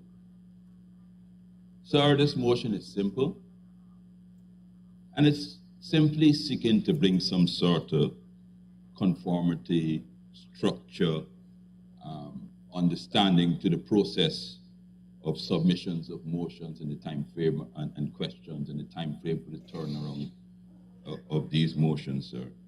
It has no hidden agenda. It's simply seeking, Mr. Speaker, so that we can we can ensure that the business of this house can be done in a structured manner. And I like to give the members, I mean, obviously not in here, but the members of the public listening, reasons why we on this side of the house think that such a motion and approval of such a motion would be of benefit to this parliament. Mr. Speaker, in October of 2021, Sir, I submitted a motion on the shore bases, a question of location of shore bases and those things like that. No, so a motion. I submitted, honorable member, not a question. I submitted a motion to be debated on October of 2021. Sir, the motion is, I mean, I know the honorable member, and I'll go on to show, sir, I don't know, I was particularly singled out, I don't know, for whatever reasons.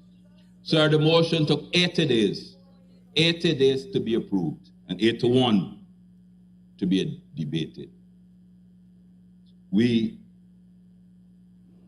I asked every 2 weeks, and exactly as the honorable member said, you would ask the parliamentary staff, can I have the status of the motion? And they would very meekly and humbly reply, it's with the speaker. I forwarded it to the speaker for his response. You asked the speaker, and unfortunately, we have one of the busiest speakers in the Commonwealth. He's always traveling. So when you, Thank you very much. It's a demanding job. Yes, I mean, obviously, and you were enlightened that the speaker is a part-time job. So the extra time is spent traveling, promoting, of course, the Parliament of Guyana. Today, the speaker was traveling, and there was no response. When, so, of course not, we don't want to disturb the speaker's trip. I mean, we reach so infrequently, so nothing could disturb it. Sir, when the speaker was eventually approached, and I'm only using these as background for the public to understand why such a motion would be taken. When the speaker was approached, he said, sir, it's been 60 days. He says he had responded to the clerks, he responded to the parliament. Sorry, I'm here in front of you, sir. You could stop me anytime I misquote anything that you say. And when he said, oh dear, it's now back with the parliament. The parliament said no. Eventually, sir, we found out the mistake was a human mistake. The speaker had responded to the clerk in an email, but forgot to press send. So it was in his draft folder. And the speaker said it was in his draft folder. 80 days on a very important matter. The day before the day, and this is what the public has to know, the day before it was debated the day before the budget. So Saturday, of course, we went here till 4 in the morning. The motion was defeated, and the next day was in the budget, and the government put in $43 billion for the project. And sir, I'm not assuming anything nefarious about it, but it's very strange, the coincidence of what happened, sir. So the motion is simply saying, let us have a timeline in the house. So therefore, at the end of the expiration, the 4th day, the 10th day, the 15th day, somebody could say to the speaker or to the clerk, you haven't responded. And they can check their draft folders and their emails and press send. That's all. So there are timelines, so therefore people can obviously be. So when the timelines come are hit, something happens. Sir, to leave it open-ended, sir, will suffer the fate in which I did, sir. But that's not the only one, sir. I submitted a motion, a question before. Yes. A question October 18th, 2022 on the Wales gas shore. Of course, I shadowed the oil industry. It took 36 days for approval. This time, sir, it wasn't an issue of no one wanted to present. It was simply an issue of nothing. Absolutely nothing from the Parliament, absolutely nothing from anyone. And sir, what the reason that we're doing here, the reason we're bringing this motion is we don't fall into these things. They've gone to the timeline. Sir, we know you're a busy man. We know the Parliament clerk, of course, they're full-time, so therefore the time constraints here. Sir, insurance motions are submitted on insurance, sir. It took 36 days. 36 days, sir. And after it was surgically dissected several times, it made it onto the order paper. And of course, there's an issue. There's an issue between being published as a notice paper and debated. That's quite something. Sir, that is not acceptable for a country, sir, that is deemed to be the fastest growing economy in the world, where questions submitted on behalf of the people of Guyana and motions can take 3 months. And Ferguson spoke about 6 months. Sir, most times, and I'm not opposing it, most times when we query this, and of course I have finance, I send emails, I don't ring, so I like to back. Most times when we query this, the response has always been, it's with the Speaker. You have to pick this up with the Speaker. Sir, we're not accusing anyone. Sir, we know that there is a saying, but I know, sir, there's a saying that a bad workman blames his tools. Sir, all this motion is seeking to do is ensure that you, Mr. Speaker, and the Parliament have better tools so that the blame can be reduced. Sir, several members of civil society, in particular a group, Red Thread, and a group of female activists, as I shouted on that, have asked us, me in particular, to submit questions to the Parliament, sir, because they would have submitted these questions to all the ministries, including the ministry headed by my good friend who's celebrating his birthday today. Several questions, sir. I'm copying on them. These questions are submitted almost on a daily basis. So the Office of the Prime Minister, the Office, the Vice President, EPA, Exxon, EEPGL, sir, and not one of these questions that they would have submitted was answered, not even responded to, right? That's outside the Parliament. And as a last resort, sir, and as a last resort, they've asked if myself and some other members can raise it in Parliament. And unfortunately, we had to say, I said to them, it's almost a fruitless effort here, because by the time your questions get in, by the time the Parliament, and I must for the record say this here before anyone in the Parliament staff comes to me afterwards and says that they're not doing their job. They acknowledge receipt within 24 hours. The Parliament staff acknowledges receipt within 24 hours of your submission. And I must commend them for that. So there's the 4 hours, the 4 days proposed by Honorable Member, my boss, does not even account for the Parliament staff. Within 24 hours, they acknowledge receipt. Sir, so the blame, the 4 hours, is we don't have to put a timeline in for the Parliament staff, sir. The timeline obviously lies elsewhere. And I've said to them, it is a fruitless effort. That our Speaker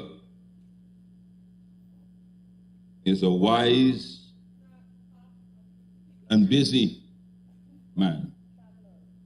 He has several issues which he has to contemplate, and they're addressing the bothersome motions at times from persons, particularly from myself. I can't speak for the rest of my colleagues. I don't want to speak with them. Maybe is not a priority.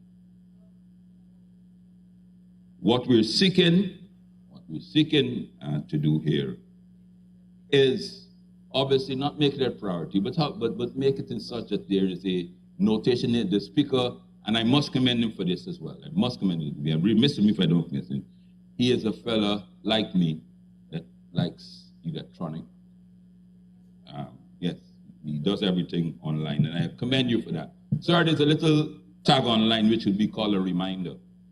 Sir, so if we pass this motion and the Parliament staff gives you something today, automatically it sets a reminder in 4, 5, 6 days, so that you would know, it pops up on your screen at the beginning of the day, wherever part of the world you are, that you are supposed to respond by. So, and if there and the motion contemplates, sir, if you're too busy or the Parliament is too busy, we're engaged in budgetary debates or something like that, you can notify the mover of the motion or the submitter of the question that we are busy this moment, we require additional time. Sir, the 4 days is just simply for you to acknowledge and respond. Sir, if the proposed timelines is deemed restrictive, sir, and I said it wouldn't be restrictive for the Parliament staff because they respond within 24 hours. It would not. So if it is deemed restrictive for the other persons that have to look at it and approve, the government, sir, and with your suggestion, your guidance, like you've been always great at guiding them so far in this 12th Parliament, you've guided them along the absolutely correct path, always, and ensure that they stayed along this correct path. You can, with your suggestions, sir, you can always suggest an alternative. If 4 days is too short, too restrictive, like honorable member, that it is set out if it falls on Good Friday and those things like that.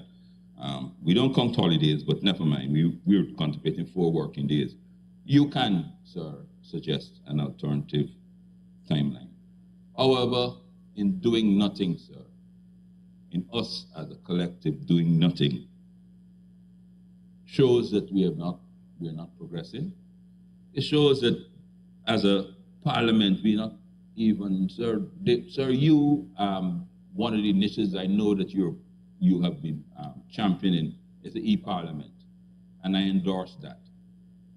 But what is the use of e-parliament without structure and timelines? Sir, the objective of e-parliament obviously to become more efficient. And more efficient requires timelines and milestones and guidelines. And sir, so this,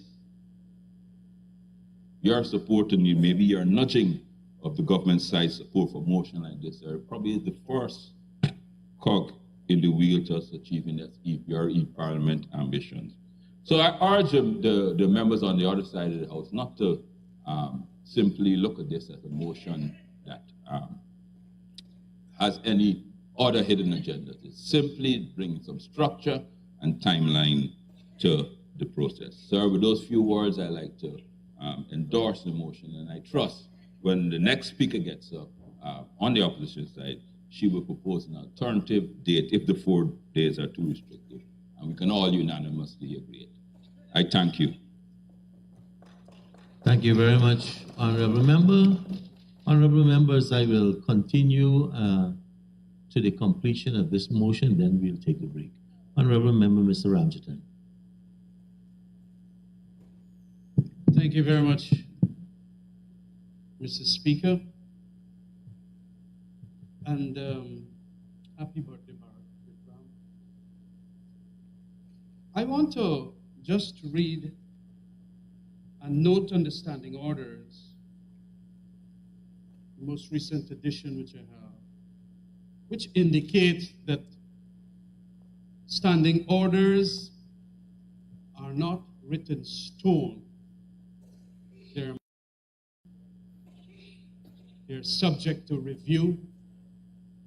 They're subject to amendments, especially when those amendments will enforce and ensure an efficacy to the work that we do here. And the standing orders of the National Assembly, and I'm reading, were amended in 2011 by the Special Select Committee in the report of the draft standing orders. Members worked assiduously in conducting meetings over a 4-year period, where they carefully considered making deletions, insertions, and also ensuring that the language is gender neutral. On 25th of July 2011, the report of the draft standing orders was adopted by the National Assembly. Further amendments were made thereafter, in July and December 2012, to these standing orders. Mr. Speaker, on matters of questions put to ministers and motions by the opposition, you are the gatekeeper. That is an important point in every Westminster-type democracy. You are the gatekeeper as to whether the question is qualified to be put on the table, and of course, when a motion is to be put. And what we have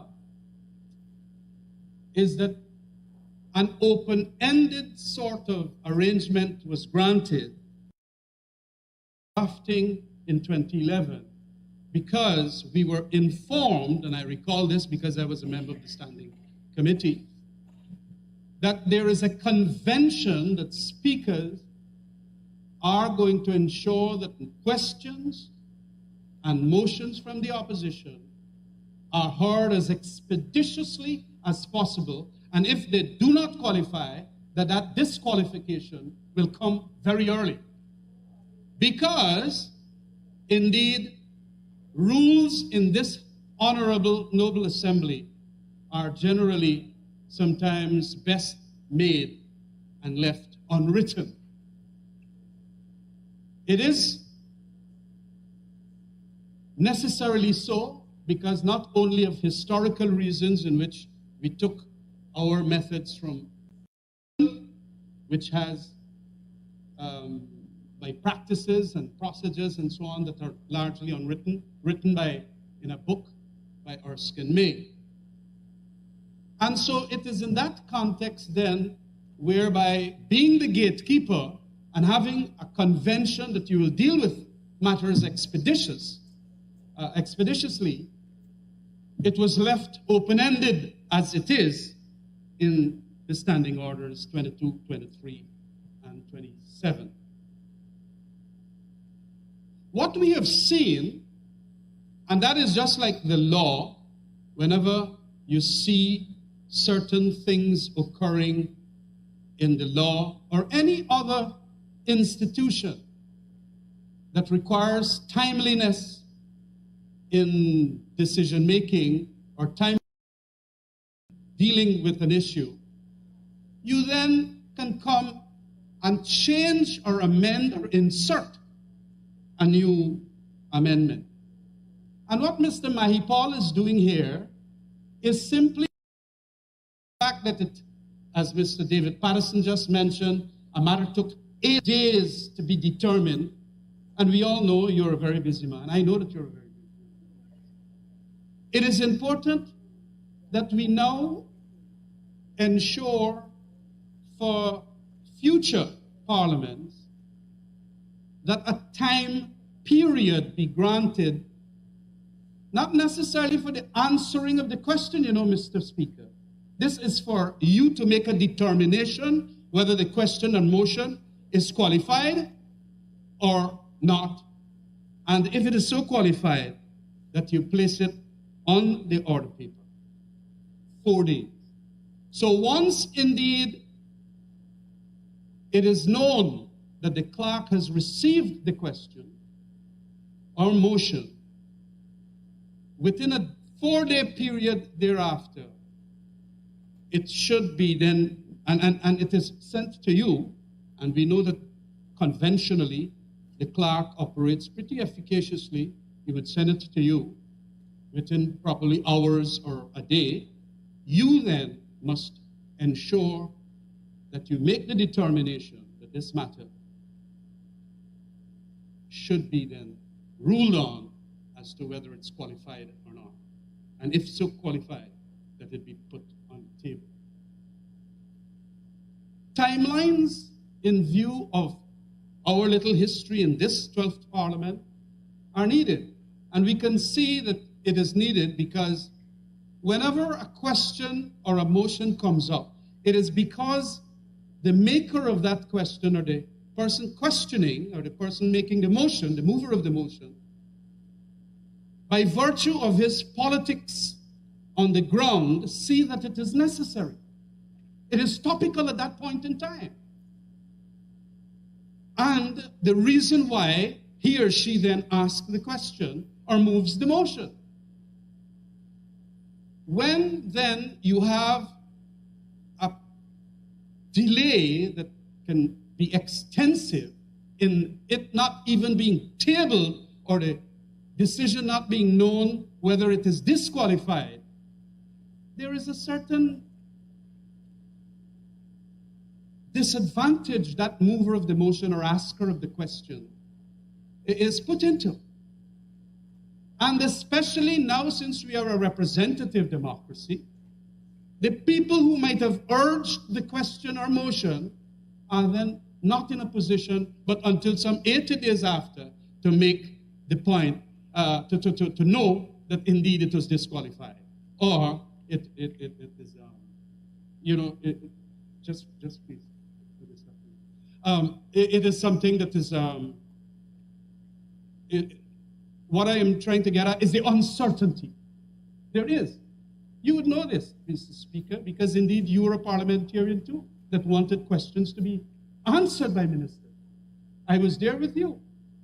You had moved motions too. And as far as I can recall, those were done expeditiously.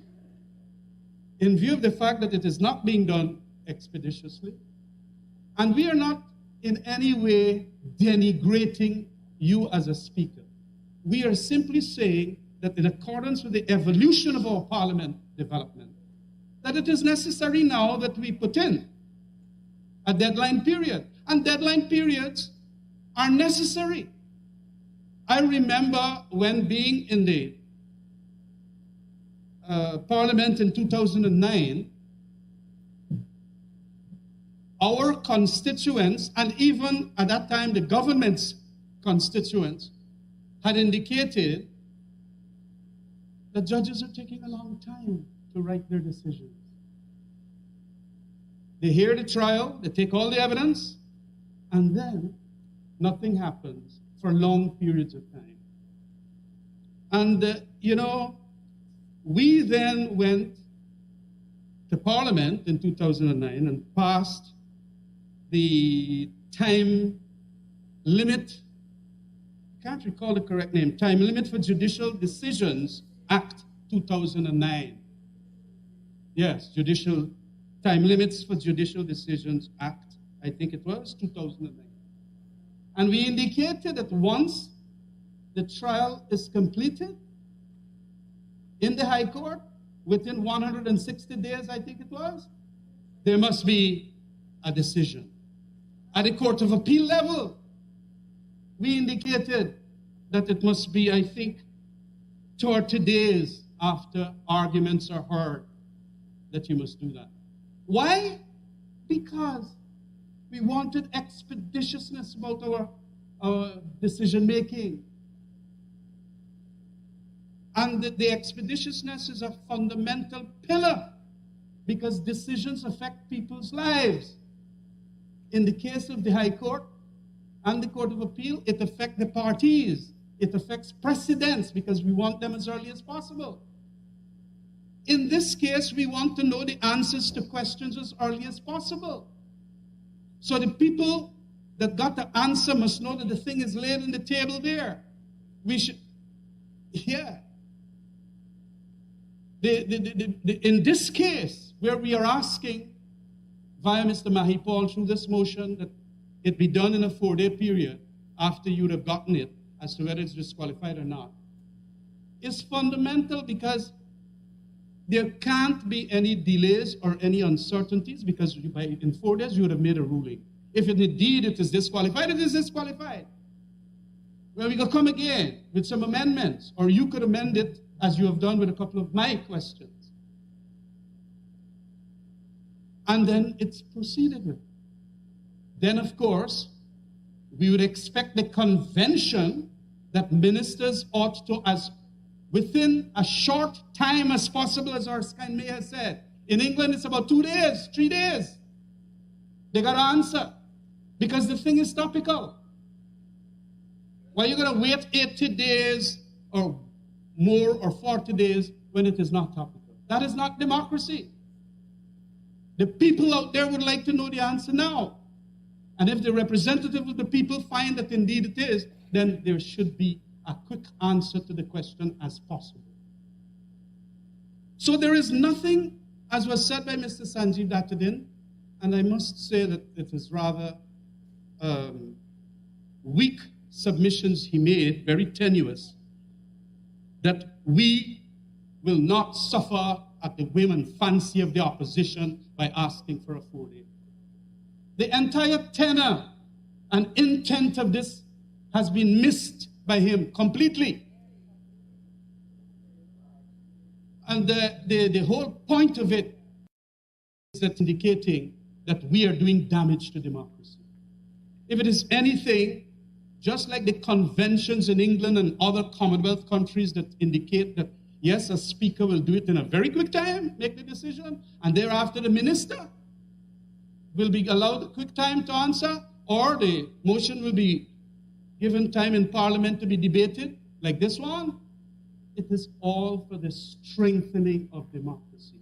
And that extraordinarily robust period that we had during the 2002 period, with all those basic needs for parliamentary, the 2 Englishmen that came, you know that the period, sir. This is what we did when we drafted and strengthened the standing orders. It was clearly to strengthen scrutiny. Scrutiny for our people. When opposition members ask questions, it is done so entirely to scrutinize government. And a government that wants scrutiny must understand that it enhances the democracy and accountability and the transparency. And so I cannot understand when he indicated that we are not going to suffer at the whim and fancy of the opposition when they ask for 4 days. And very untypical, a very good lawyer, he gives the impression as if the holidays must come tonight. Come on, I didn't understand that because he knows holidays don't come. But whatever it is, Mr. Speaker, this is but something that will assist us in knowing answers, getting information. And you know why too? Because we got a commissioner of insurance. And it is a notorious fact that indeed we don't get answers from the commissioner of information. I said insurance. Commissioner of that appeal, no? But it is important that we don't get. I have asked personally questions for answers by my good friend Mr. Ben, because I speak here also for public security. Scrutiny. Yeah, well, I can ask. Or I am also a member that could ask any question. Any member could ask any question. And the other aspect of the matter that I want to bring is scrutiny is so important that we then also had created in that 2002 period something called the Public Security Sector Reform Committee, Public Security Parliamentary Committee, whereby questions could be asked, and if they feel that the answers are sensitive, we ought to get them in that committee. That committee has not been set up. So it seems like we don't want scrutiny. 3 years now, we name the people from the opposition and the government who will sit in that committee, and no meeting thereafter has been. Why this escape from transparency and scrutiny and questioning and cross-examination and all of that?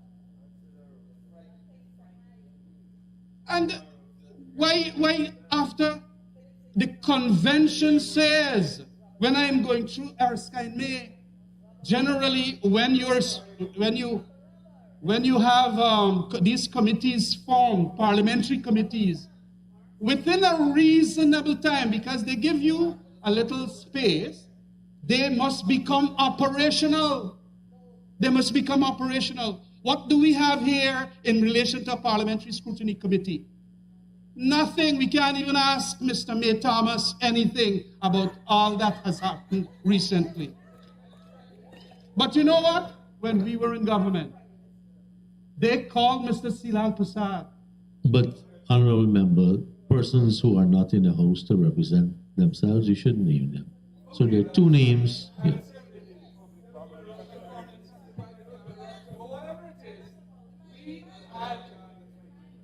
We had questions coming from the ministers then, the opposition then.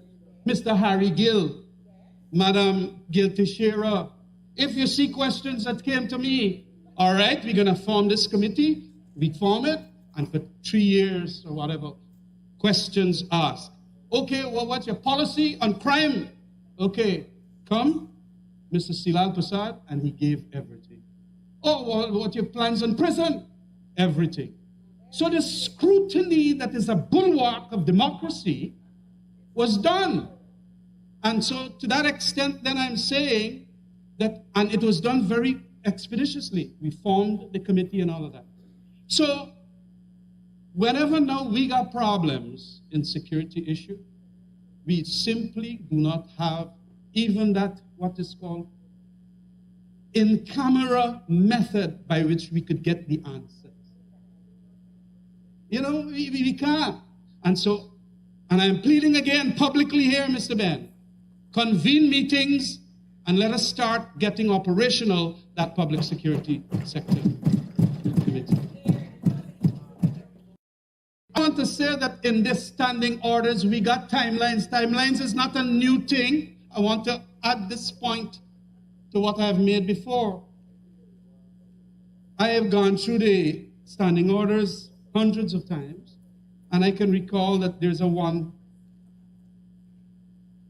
month period sometimes we put timelines. Was it not only recently when we had that select committee whereby something is going into the select committee? 1 month. 1 month we got to go to the select committee and come back here. They put a timeline. Single window bill. And we have had timelines of 6 days written into this standing order, from the first reading of a bill to the second reading of a bill.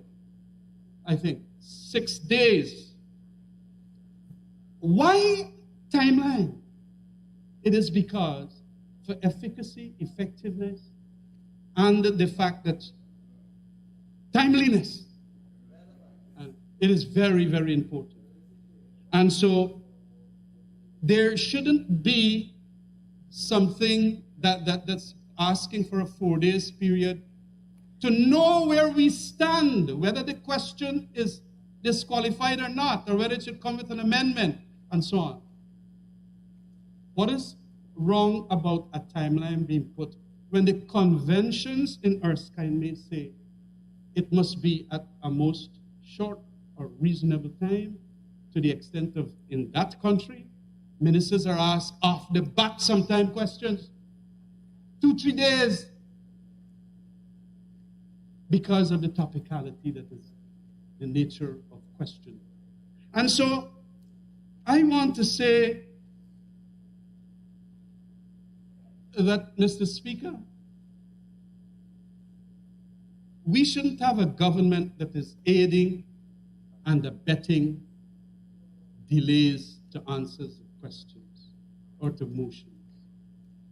If this government practices what it preaches, we're going to get support for this motion.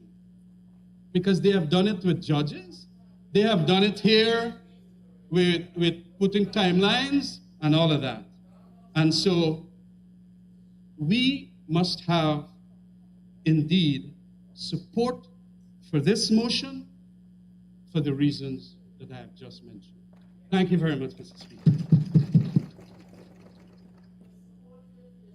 Thank you very much, Honorable Member. Now for the Honorable Minister of Parliamentary Affairs and Governance, the Honorable Member Ms. Gildersleeve. Thank you, Mr. Speaker. Today is Private Members' Day, and if this is what the private members can come up with, then I think it's a sad reflection of the parliamentary opposition in bringing a motion that has no justification. In fact, Mr. Speaker, allow me to offer a criticism, and that is that I believe you and the clerk have been very lenient in allowing a motion that has no justification, because I've always been taught that when you want to bring a be it resolved clause, you must have an explanation of why you come to that point. But I understand you have been very flexible, and I congratulate you. But the issue is that in this House today, we've heard how many speakers from the opposition? About 5 or 6, and each one has given a different interpretation of what the motion means. And I assume Ganesh at the end will summarize and have his grand farewell, the grand combination of his speech, and the honourable member, of course, and that he will then give finally, after 10 speakers, the rationalization for this motion, which is an absolute waste of time. However, we all have to fly on the wings we're given.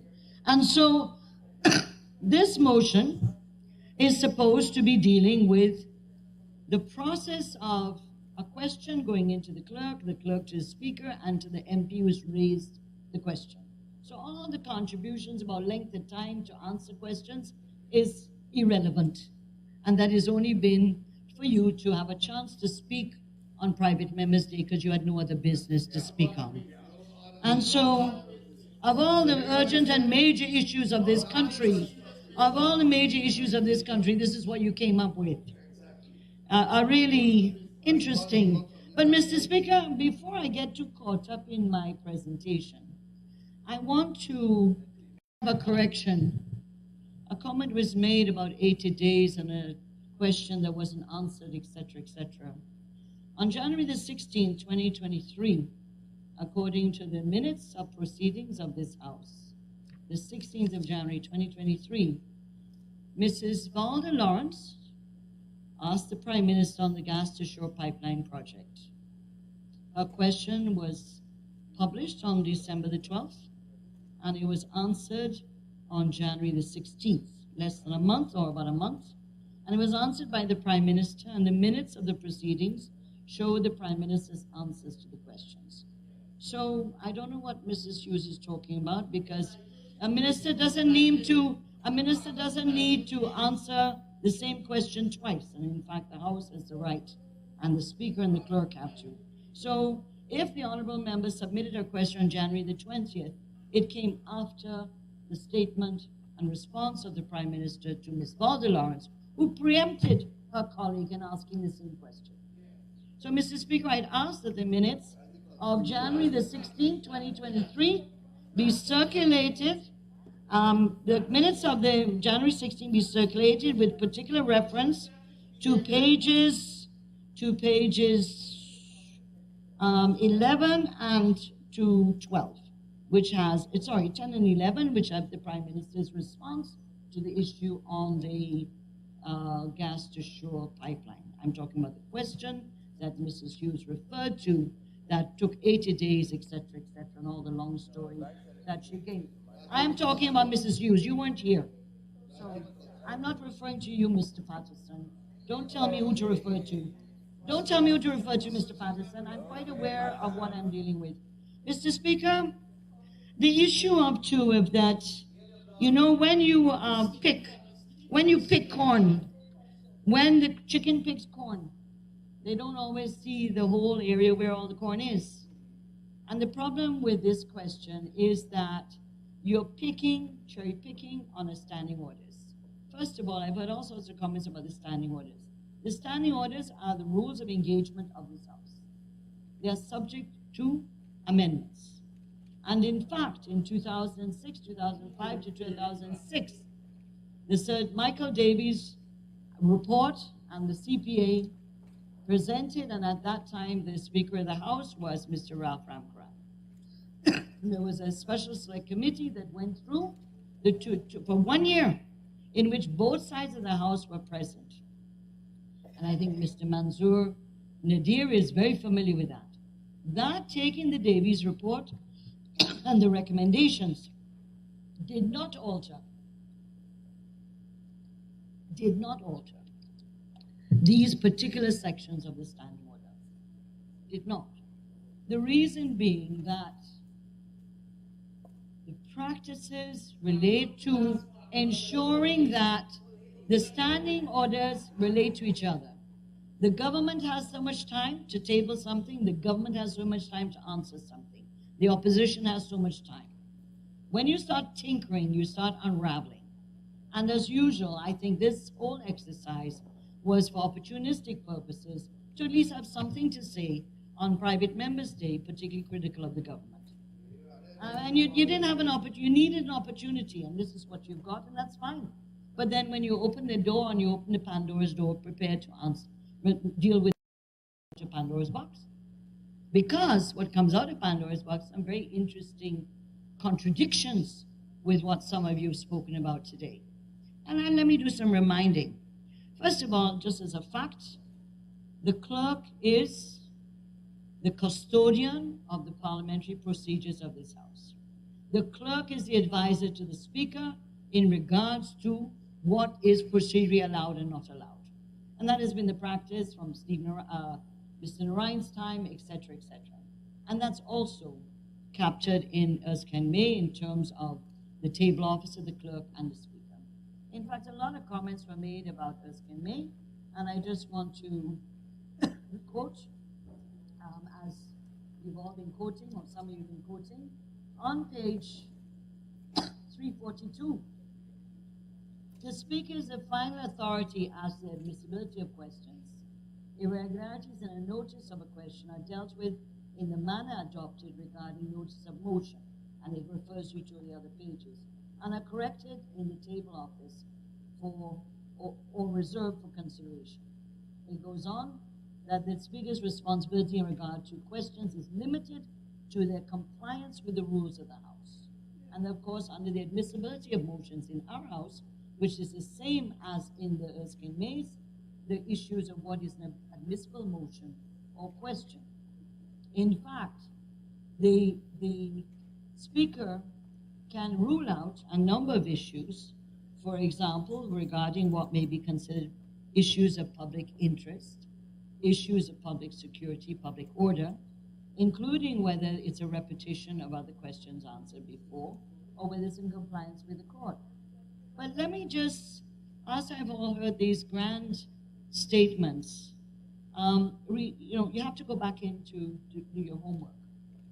When 2011 was another special select committee set up to once again go through the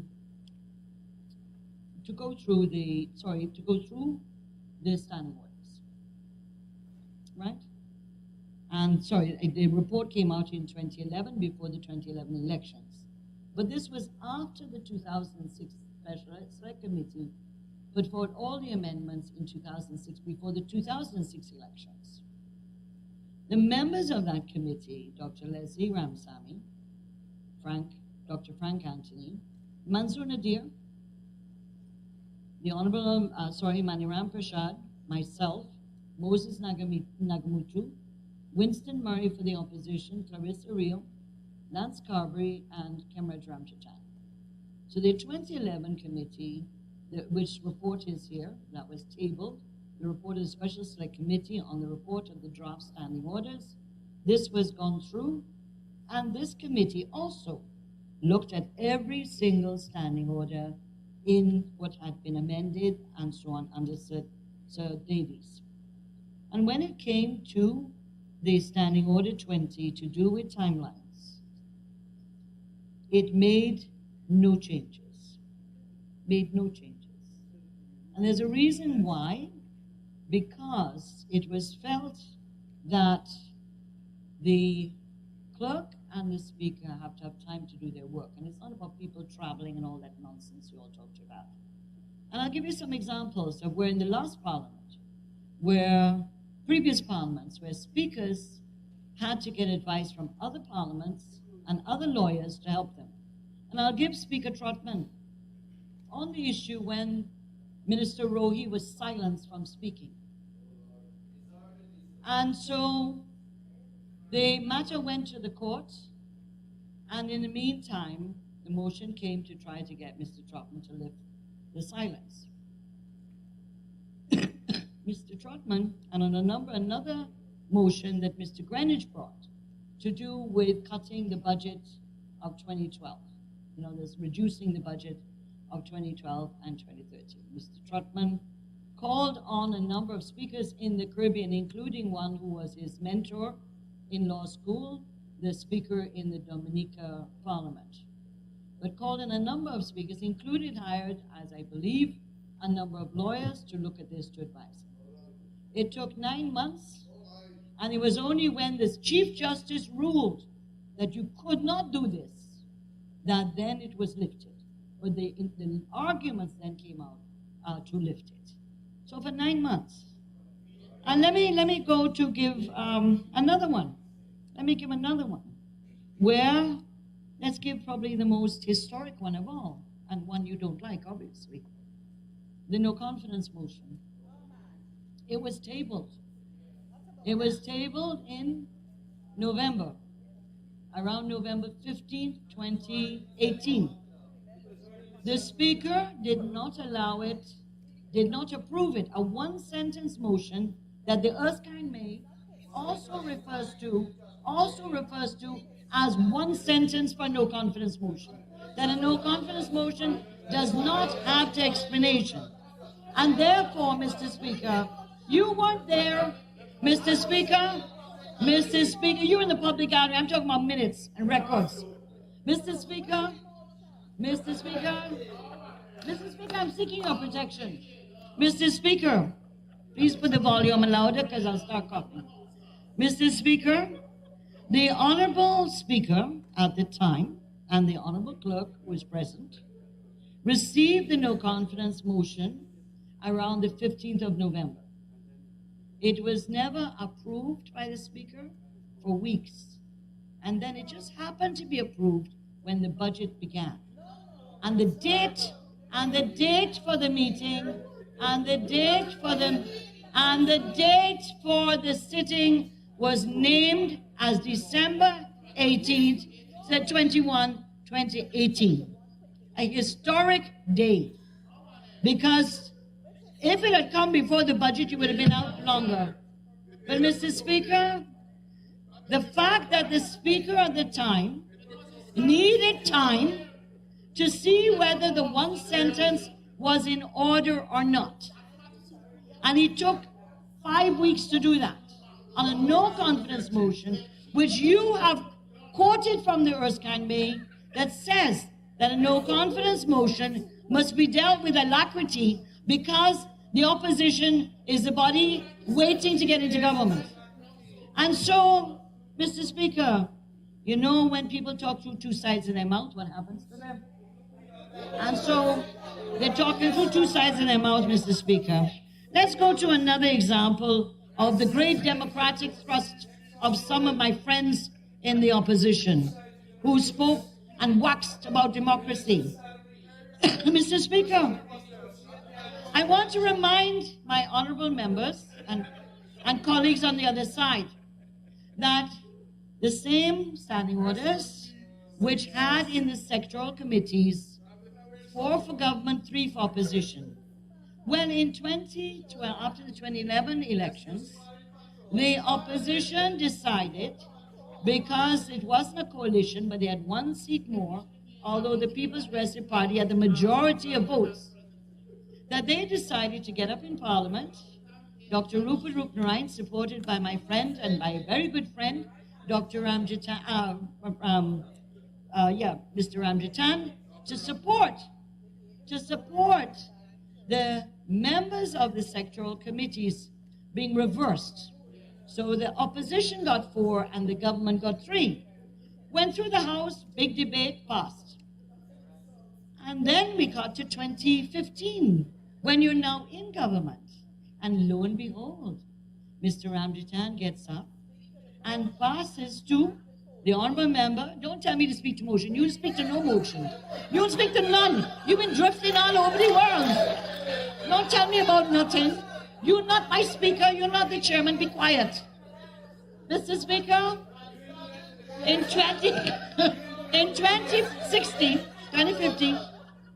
the honorable member, Minister Ramjichan at the time, brought a motion, supported by his other colleagues, to reverse the ruling of 2012, to put back the government as the majority and the opposition as the minority. Now, if that's not opportunism, if that is not opportunism, tell me what is. Because, Mr. Speaker, the arguments in 2012 by my honorable members, Dr. Rupert Rupman, who's not here, and Mr. Ramjichan, was that this was a form of democracy, giving the opposition the leadership in the sectoral committees and having greater numbers in the government, that the government then had to answer. You should have heard the debate, man. Must go back to the minutes, go back to the Hansard. You'll be impressed with the arguments for democracy my dear friends gave at the time. But in 2015, the arguments suddenly shift around. Government got to have the majority back in the committee. And what was laughable, my dear friends, what was laughable for us in the opposition is how the members who spoke seem to have suffered from convenient amnesia. Convenient amnesia because you forgot that a few years ago you changed it. So, Mr. Speaker,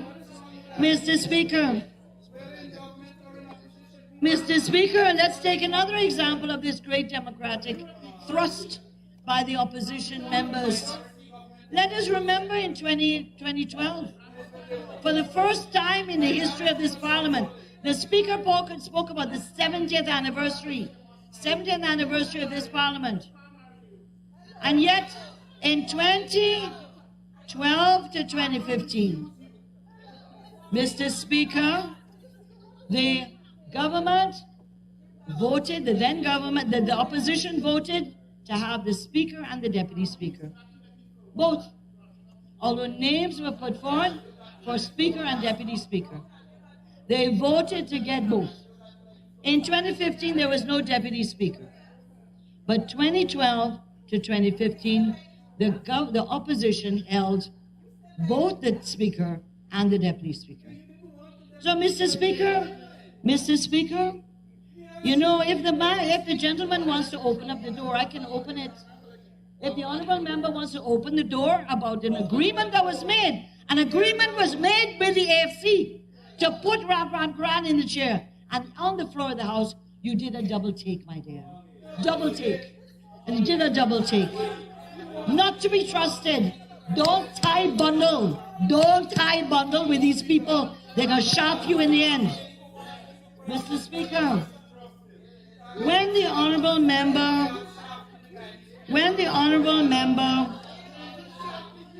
my dear young friend Tabitha, who I have a soft spot for in some ways, except she broke up the communications center, which has disappointed me terribly. But Tabitha, Sarabo Hali, Tabitha referred to the British Parliament. I can't shout over you, comrades. I can't. Comrades,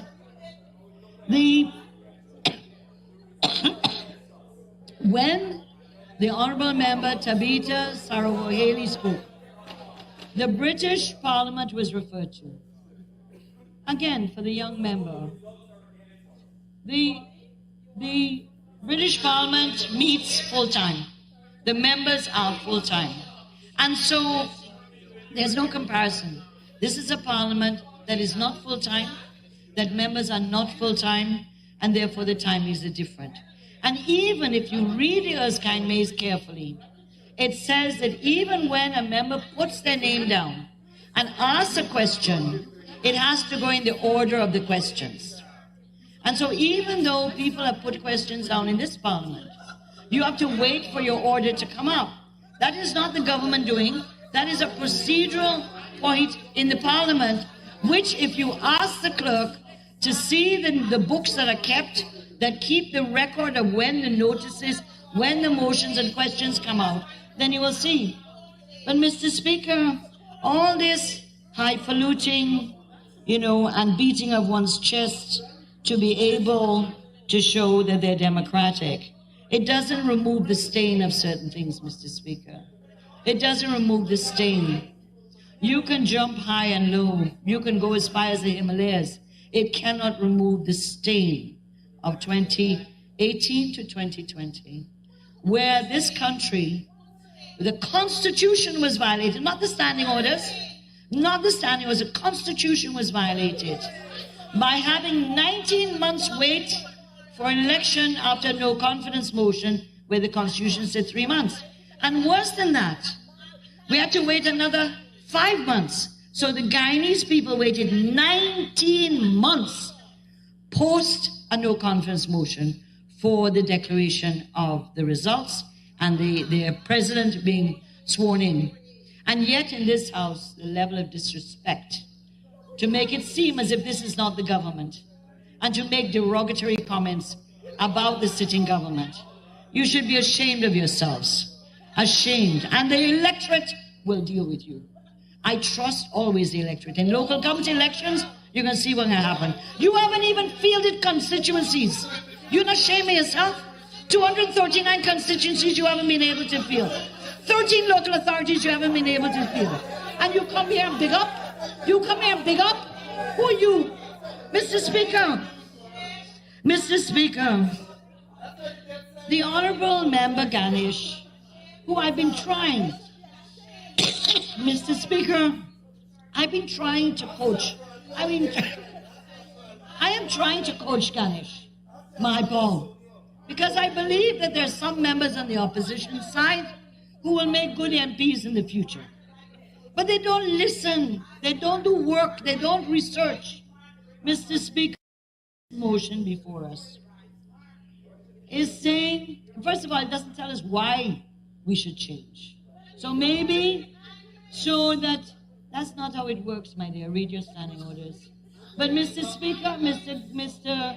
Speaker, the issue is, and I hope therefore when I put up a motion with no justification, you will allow it to go through, sir. I would hope so. Because I know, having been around, that when the Speaker says no justification, take it back and rewrite, you have to do it. But Mr. Speaker, there's something mischief afoot here. The mischief afoot is that the refusal of the members on the opposition side to understand that the issue of questions and motions is not a perfunctory one. It is not that the clerk and the speaker are post boxes. That's not what perfunctory is. Not derogatory, my dear, if you know what it means. But the issue is that the clerk is not a post office, nor is the speaker a post office. The clerk is the custodian to check the bills and the motions and the questions. Our bills are checked too by the clerk to make sure. And so the issue of this view is you put in your question and you got to go through in 4 days. This is not how Parliament works.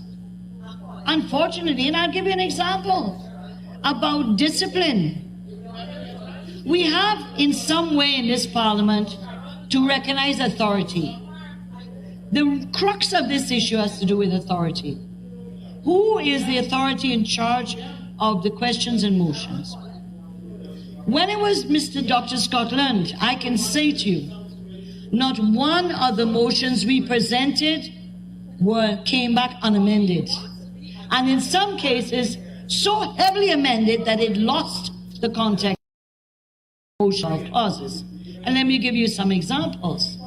The one to do with the commission inquiry set up for ancestral lands, which left out the NTC and the Amerindian and NGOs. That motion came to Parliament with recommendations to the government of how to treat with the issue.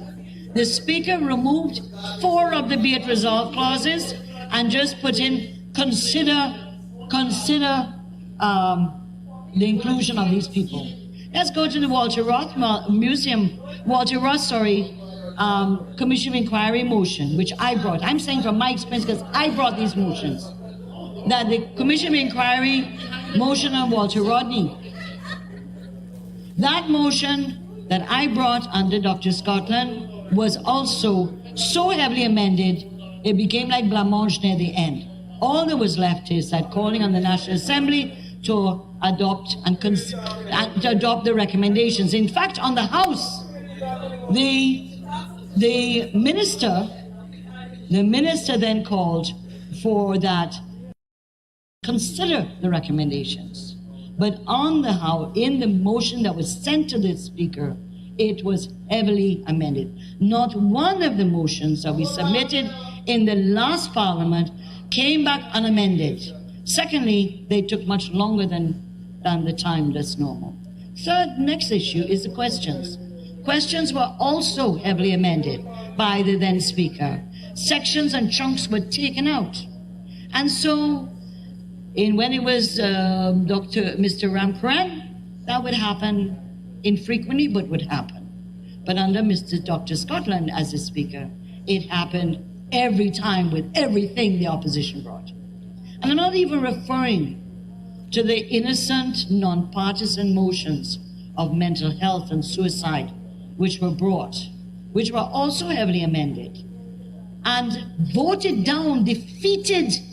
Evalda was there, Mrs. Lawrence, oh, she's not in the room, that voted down non-partisan motions to do with suicide prevention, sexual abuse, and mental health. Can you imagine? Can you imagine? So this motion can talk all about the length of time that it takes to come on the order paper. The issue, no, it's not tit for tat. You misunderstand, unfortunately. You haven't got the pop out of what I'm saying. You've misunderstood as usual. But Mr. Speaker, you have a one-track mind. Mr. Speaker, the issue is that this motion does not warrant the support of this side of the House, because to limit any speaker or clerk to 4 days, I think is wrong. It goes against the principles and parliamentary procedures that we allow ourselves, as in all cases, to be subjected to higher authorities to examine what we do. And on the questions brought by members to this House, the volume of questions that have been asked is to your congratulation. This is to your credit. But also, too, the questions have been answered over and over again. Sometimes you may not like the time, and as you know, the rules are not that you can get a question before it comes to the House, the answer. The rules are very clear. The answers are circulated when the House, if you want to change that, bring another motion to amend. But it says very clearly, the answers by the ministers are circulated at the time of the sitting. And so too with the oral questions. As I said in the beginning, the Minister, President, Speaker, and the clerk have been very in allowing questions for oral, which demands so much attention, so much detail, that it probably the minister, when he comes to read it, would take 10, 15 minutes of the time of the House, just reading the number of contractors. And so you mustn't complain. There's been leniency on your part. The clerk has been very lenient. The Speaker has been lenient. Certainly much more than what we experienced under Dr. Scotland, the former Speaker, and also even under our friend and colleague, Mr. Ramkaran, where we also, as a government were also reprimanded, and also many of our things were also amended to comply with the standing orders. We can't treat the standing orders. Mr. Patterson says, well, the 4 days, and if they can't make the 4 days, well, that's okay. No, I'm sorry, that's not how the standing orders work. If you want to have that, you have to write in your draft motion, the motion you brought, that 4 days or under exceptional circumstances, blah, blah, blah, it could be more. But you can't say 4 days for the clerk and the Speaker to respond on the clear, and then say, well, if they can't make it, it's okay, they could take more time. That's not what the standing order says. You can't, have your cake and eat it. You are bringing in amendment to restrict the clerk and the Speaker to 4-day limit on examining the questions. That's what you're doing. You are treating the two highest positions in this house as post boxes. We mail it in, they force now to deliver it. That's not how it works. And so unfortunately, I believe that the motion has not been thought out properly. It has not been thought out properly. Unfortunately, when my friend Miss Ferguson speaks about suspension and all her questions had to make, well, it's just like when you do something wrong and you are punished, then you face the consequences. And so in this house, we have to have some discipline. And so if you do something in the Privilege Committee, then at least be humble and recognize that there are consequences. But Mr. Speaker, this motion, I believe, cannot be supported on the grounds I've given, and that the supposition that this is what the British Parliament does, this is what we do. We're not. We were advised by Sir Michael Davies, who was sent to us by the British Parliament and the Commonwealth Parliamentary Association. And the amendments we came up in 2006 with further amendments of 2011 are done. It was done bipartisan. It was government and opposition. It went unanimously to the House and was passed in the House. That doesn't mean that there can't be amendments. But when you start tinkering with 4 days here and 4 days here, you're not looking at the way in which the whole process works. And so, Mr. Speaker, I understand the opposition needed something to speak about on their day, as they had nothing else, and I congratulate them for finding something of some interest to do so. So we will not support this motion. Thank you, Honourable Minister. Honourable Member, Mr. Mahikwan. Thank you very much, Mr. Speaker. Mr. Speaker, this is a very, very simple motion. The only addition orders is 4 days. Only addition. There is no other addition in this motion. The standing order motion. So when I stood earlier, sir, and I merely read the motion, I honestly and sincerely thought that this motion would have enjoyed the support of the government side in this house. And the fundamental reason why I believed the government would have supported this motion is because in due time they will be sitting on this side and they will enjoy the benefit of what this motion is seeking to do. You see, Mr. Speaker, the reason why the government side will enjoy this motion is because the people of Guyana will judge them soon at the elections, and they will be judged for their behavior, especially in the most recent action of wanting to appeal a decision that was made by Judge Sandel Kisoon to benefit all of Guyana. The people of Guyana are watching them, and the people of Guyana knows that the ruling Judge Sandel Kisoon made was to benefit the people of Guyana. So they will be judged. They will be judged. And sometimes we forget what is the fundamental reason of us being elected to this National Assembly. It is not because of who want to determine how busy they are. The people's business comes first. And the questions that we put in the National Assembly and the motions that we bring here, it is not for our personal self. It is to represent the people of Guyana. And the people of Guyana have asked us to the questions and motions that they have given us that mandate to put forward. And I say again, sir, that this motion is not a motion with any sinister motive at hand. It is simply to put timelines in place. And I say again, sir, that the government side in the near future will benefit because their days over there are numbered. They are numbered. When you look at the substandard work in the Ministry of Public Works, roads that are broken up after months of being constructed, their days are numbered. When you look at the health sector and how the people at West Demerara Hospital are complaining, and you look at what is happening there, your days are numbered. When you look at the Foreign Service and you look at what, as far as I'm concerned, their days are numbered.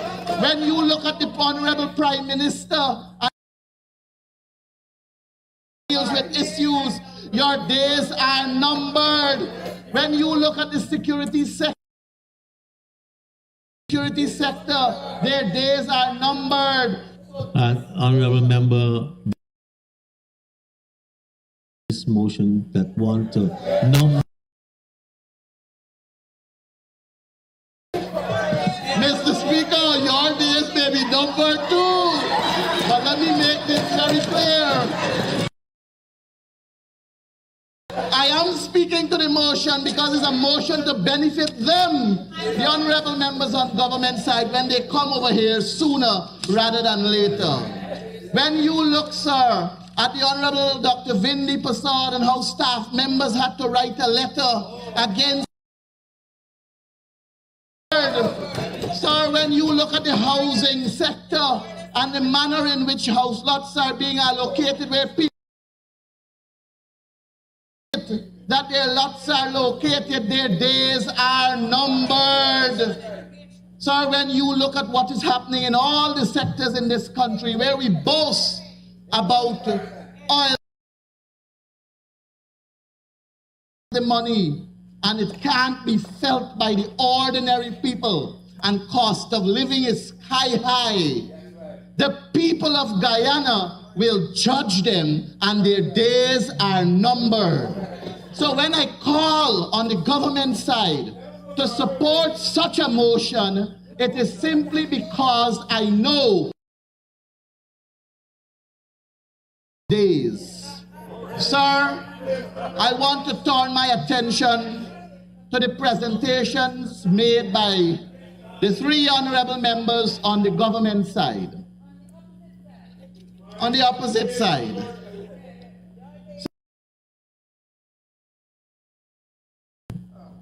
And I want to make this very clear. Madame Teixeira has served in this National Assembly for in excess of 30 years. And I want to pay her the respect she rightly deserves. And I want to say without a doubt that I do have great respect for the Honorable Gail Teixeira. And I believe the APNU AFC in totality have great respect for the Honorable. Not, sir, try to hide the fact that Honorable Pauline Sokai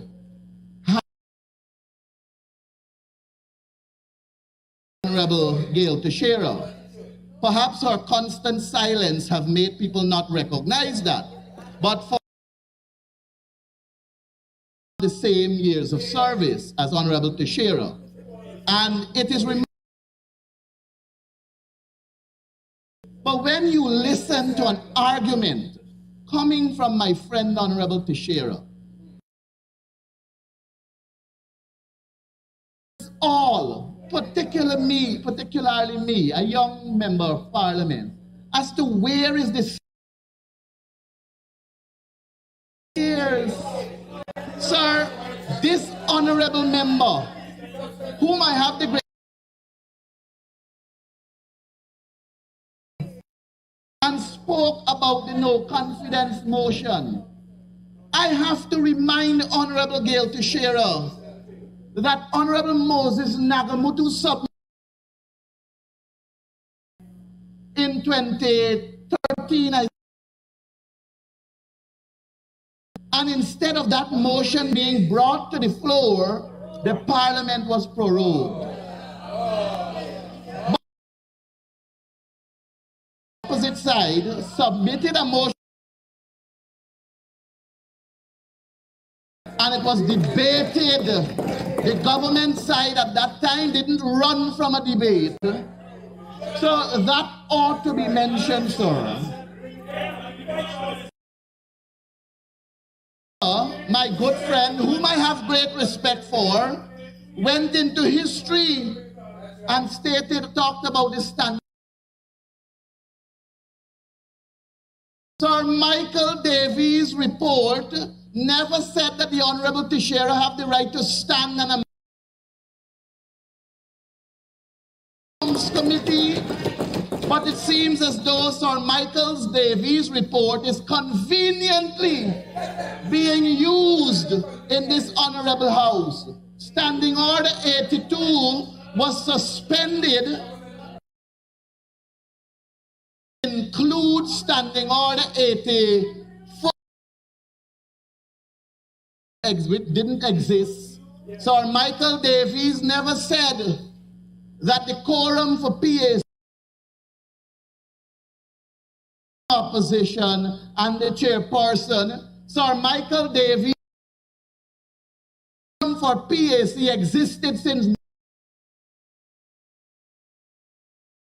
at that time, and he didn't attempt, Honorable Gail Teixeira, to change the quorum of a Public Accounts Committee.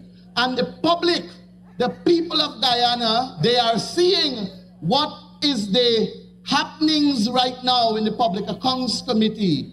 13 Public Accounts Committee, the government side, failed to show up, derailing the work of PAC and pushing us 13 weeks beyond to get to the government report.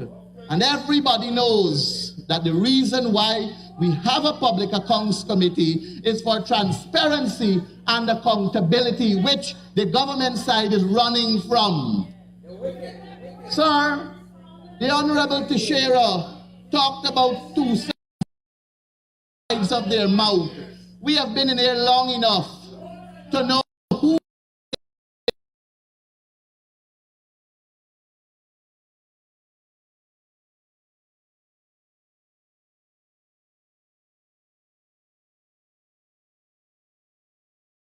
to the Speaker. We agree with that. We don't disagree with that. And the Honorable Teixeira remove that doubt from her and assure her that the AP and UAFC, we have the greatest of respect for the clerk, who is a long-standing member of this House, a long-standing public servant, and he's executing his functions to the best of his ability, to the extent where I know, and many of us on this side know, that many other countries rely on him for guidance, and we respect that about him. Sir, let me turn to the Honorable Sanjeev Dattadin. Sir, I don't know if, you know, when I listened to his statement, I drew the conclusion that he was just dashed on to this motion today. This morning in a matter of minutes, and perhaps he didn't get the time to examine the motion properly. But he attempted to speak about transparency. He attempted to speak about transparency and accountability. And he spoke about elections and rigging. I said in this House the last, and I'm saying it again, every one of our candidates that are contesting in the local government election, legitimate signatures. The people are alive and well who signed in support. Time did our leader of the opposition or on national television to apologize to anybody for their dead mother appearing on a signature list? That is what had to happen with the people's.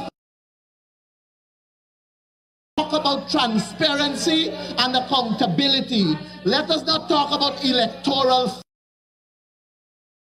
that in, because the evidence, the solid evidence to support the defeat of the People's Progressive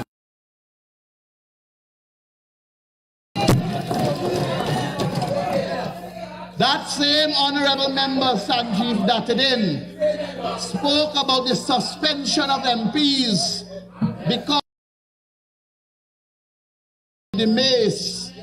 It seems as though he doesn't recall. Perhaps he should turn where they can probably remind him that Isahak Basir, God rest the dead, was a member of the People's Progressive Party when he went and moved the mace, when he took away the mace from its rightful position. Perhaps they don't remember the People's Progressive Party. That's very same Isahak Basir who took a glass from his seat and felt it at the Speaker of the National Assembly at that time. And you talk about decorum. Mr. Speaker. Minister of Parliamentary Affairs. Point of order, Standing Order 14. The Honourable Member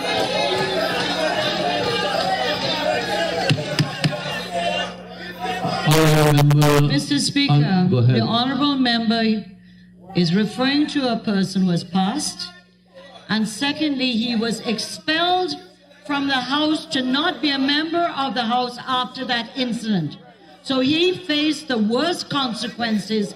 He was expelled by the National Assembly and not allowed to remain a member of the National Assembly. So do not try to make it seem as if there were no consequences. Thank you, Honourable Minister. Honourable Minister, I don't recognize that as a point of order. Thank you for your protection. Honourable Member, you may continue. Thank you very much for your protection, Comrade Speaker. Let me repeat that because it may have been lost. Isahak Basir, God rest the dead, as stated in the Hansards of this National Assembly. It is recorded, was a member of the People's Progressive Party when he removed the mace from its seat and took it and gave it to the Honorable, at the time, Honorable Chedi Jagan, who's now dead also, God rest the dead. He was the one, Isahak Basir, who took a glass and hurled it at the Speaker of the National Assembly. Don't come in here, none of you on that side of the House, and tell us about decorum in this House. Don't come over here in this House and try to paint yourself as though you have done no wrong. Don't do that because you have begun it. You set the record. You are the ones who tried to bring down decorum in this honorable House.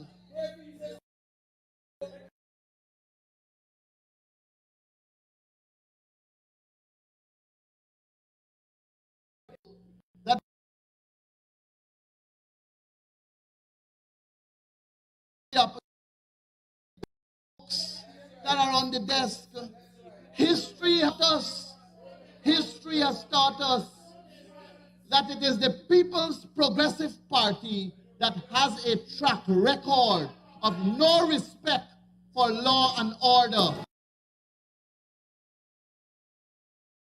The order of business. So don't come here and try to tell us what is right from what is wrong.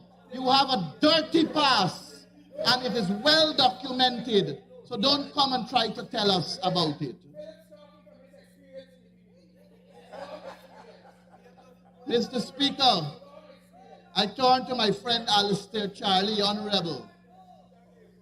First of all, I want to respect the fact that Comrade Charlie was very articulate. Had no substance, but spoke well. Articulate, pronounced the words correctly, English was in order, his subject and verb agreements well. I think, if I may offer a recommendation to the PPP side, the opposite side, they should exchange Charlie's seat. Honorable, of course. But I do take note, given that I know his age, he was well schooled under the People's National Congress reform government. So I congratulate you on the way you have articulated your position, but it was of no substance. Clearly you did not understand the motion too, Honorable Charlie. Clearly you did not understand the motion. That is the same honorable member who said that we have to respect the sanctity of the standing order. We have to respect the standing order. It must not be taken lightly.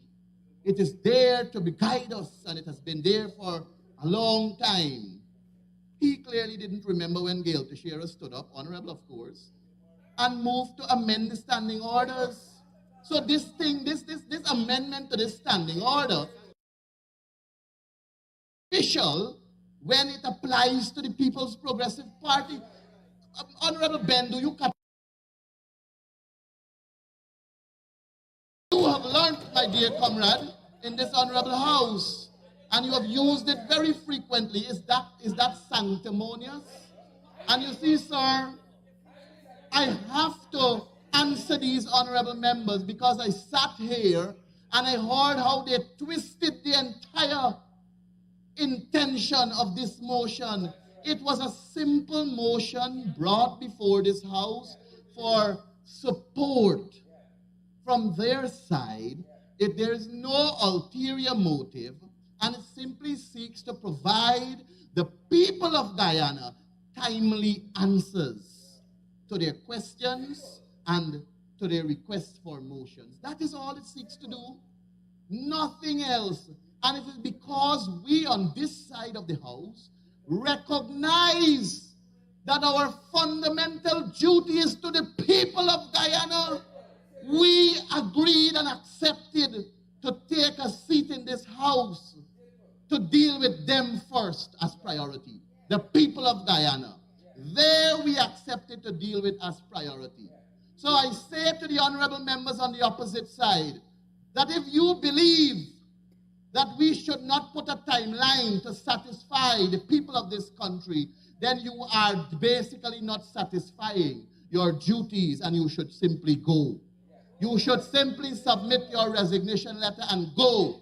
You are all sitting in respective seats in this National Assembly primarily to represent people of Guyana, all the people of Guyana, not your own self-interest to determine when this should come and when that should come, or when that should go and when that should not go. Your priority remains the people of Guyana. So whether you are part-time, half-time, full-time, or no time, you are here for the people of Guyana. The origin, let me say why this motion came up. Mr. Speaker, you know, I really and truly didn't know what was the direction the government was going in, but I did my homework because I anticipated this kind of behavior from the government side. I anticipated them not wanting to come before this house and support this motion. But I had a part of me that believed that we could have found consensus, that we could have found common ground and constructively, as my sister Annette Ferguson put it, constructively act within the best interests of the people of Guyana.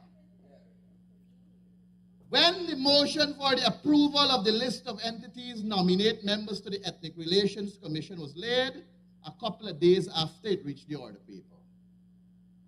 All the motions, as a matter of fact, that the government side submitted to this National Assembly reached the order paper in a matter of days. From the 6th of December 2021, it made the order paper on the 17th of December 2021. The other one, the adoption of the third report of the Standing Committee on Appointments in relation to the appointment of members of the Police Service Commission, another government motion. It was laid on the 17th of December 2021. It reached the order paper on the 29th of December 2021. A motion was submitted for the Gas to Shore project by the opposition. It was submitted on the 27th of October 2021. It reached the order paper on the 24th of January 2022. So you see where the motion, where it's coming from? A number of other motions that were submitted here by government reached the order paper a matter of days. When you look at the appointment of a commission of inquiry to investigate the unrest at the Lusignan prison, the subsequent deaths of and the injury of several prisoners on the 19th of September 2020, that was an opposition motion that my honorable friend Geeta Chandan Edmonds submitted. It was submitted on the 19th of November 2020, and it reached the order paper on the 14th of December 2020. When you look at the condemnation to the brutal and horrific killing of Joel Henry, Isaiah Henry, and Harish Singh between the period September 6th to 9th, 2020, it was submitted on the 19th of November 2020. It reached the order paper on the 14th of December 2020. There are a number of other motions here, sir, but for the interest of time, I just want to say that there are government motions that reached the order paper in a matter of days, while the opposition motions take a longer period of time. When we look at the location of the Guyana shore-based service, another motion that was submitted, it was submitted on the 5th of March 2021. It reached the order paper on the 7th of April 2021. When you look at this one is the one that I think reached the order paper the fastest. It was a government motion. It was a government motion. Hear it, my comrade Gail Teixeira. Removal of the chairperson from the Public Accounts Committee. That motion was submitted on the 3rd of June 2021, and it reached the order paper the 9th of June 2021. 3 days after it reached the order paper. Comrade Speaker,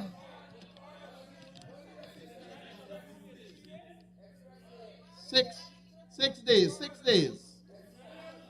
Now, sir, when you look, well, go ahead and do your job. It doesn't take away from the point. It does not take away from the point, Mr. Ramson. It does not take away from the point.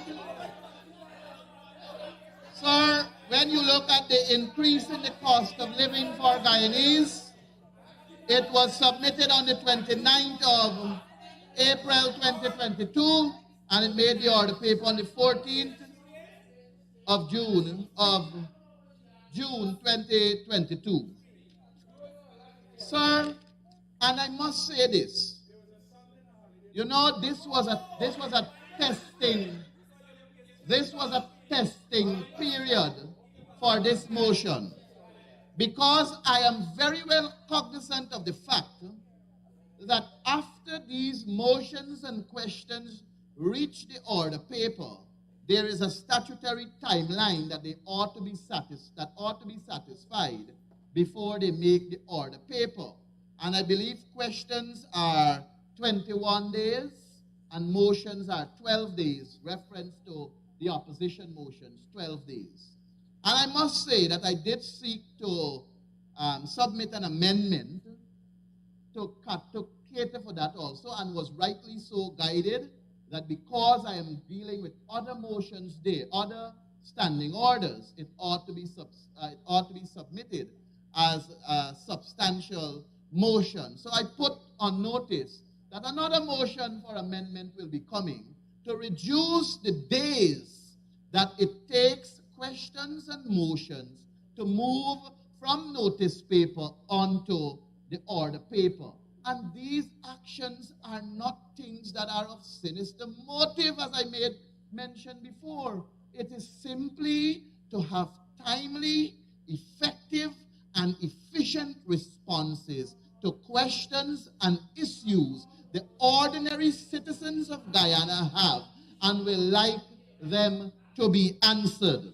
And that is all that it seeks to do. So I don't know why, Comrade Speaker, we went into this entire argument about no confidence motion and Honorable Datadin talking a whole thing about rigging.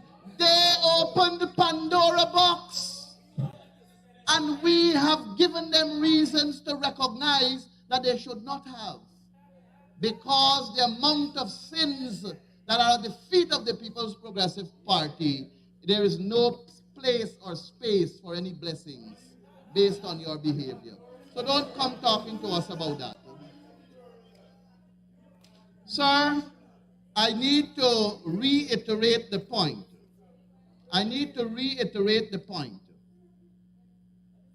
That we in this House accepted, and I will end on this note because the people of Guyana must hear this.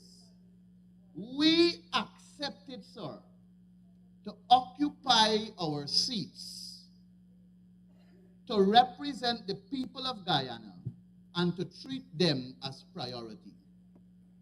And that is fundamental in all of this and the action of this motion. That is what is fundamental. I hear people making the point. About being part-time. And I even heard, sir, that you are a part-time speaker. I honestly thought you were full-time. Forgive me, because I know you enjoy the same benefits as a senior minister. So I thought that you had the same similar strong office and perks and all the other likes as they do. But forgive me for that. I'm happy that you clear it up, and I now know that you are part-time also. But we ought to understand that regardless of that, sir, and Sanjeev Dattadin, honorable member, also spoke about what about if it is submitted, if a motion is submitted on Good Friday. I don't know, like the government didn't buy you a smartphone that has internet access. Everything now in this world happens at the snap of a finger. I know that I have sent to you, Comrade Speaker, I vividly remember this. When I submitted the amendment to the single window planning and development bill. And you looked at it, and in a matter of minutes, I think you responded and asked that it be circulated. And that is very good. So technology is before us. Whether it's Good Friday or Good Saturday or Good Sunday or Good Monday, doesn't take away from the fact that technology is at our disposal.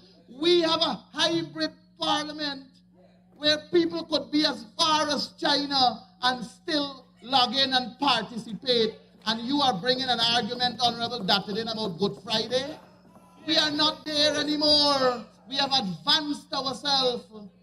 And perhaps I should thank Honorable Catherine Hughes when she was responsible for public telecommunication. You opened the door, and your friend Honorable Onage Waldron seems to be continuing in that regard, but her days are numbered. Pay attention to that. So, Comrade Speaker, I close by saying, sir, that the motion is simple. The motion seeks to put a timeline to benefit the people of Guyana, to give us greater relevance in questions and motions that can deal with current day matter, and we are not overtaken by time. Questions don't arise or appear on an order paper after the matter was dealt with. It becomes relevant.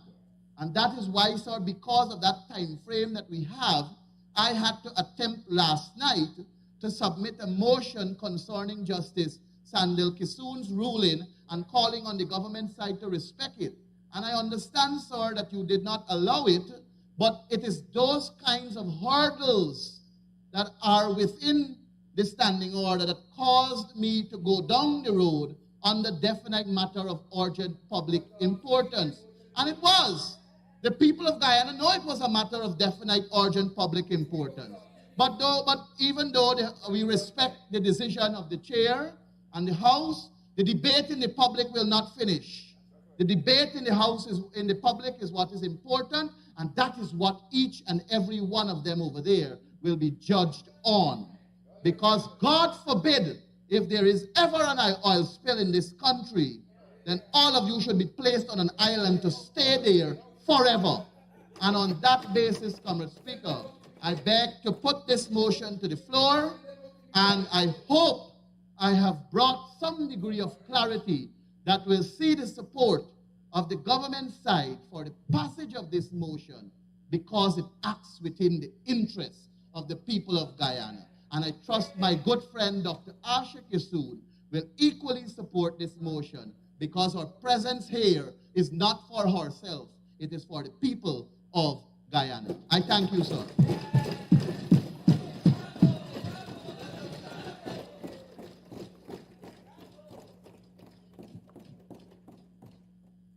Thank you very much, Honorable Member Mr. Mahipal.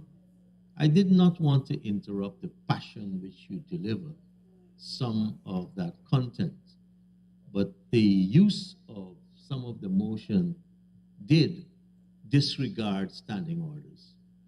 Motions coming from committees and by a minister require only 1 day notice, nothing sinister. You did acknowledge in the end that the government has 6 days and opposition 12 days. And then it was your omissions in this entire presentation which is of concern. And while this is just looking at a time frame for the administration of the National Assembly to put questions, you still have to consider 20 content of questions. And I wouldn't bore the House with reading them back again, but content of question, not too lengthy, but very important when we have to read questions and motions against the standing orders.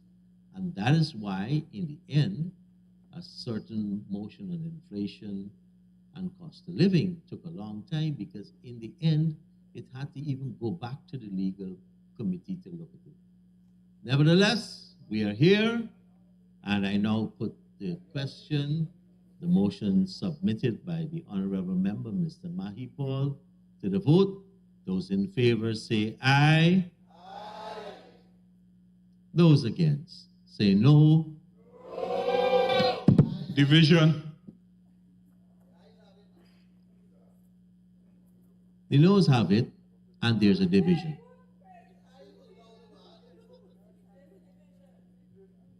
So we'll ring the bell to ensure, yes, we do have a bell, and again, at the discretion of the chair, we ring the bell so that persons who are not here or persons who may be in China might have the opportunity to log on and participate in the hybrid parliament which we have.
but online.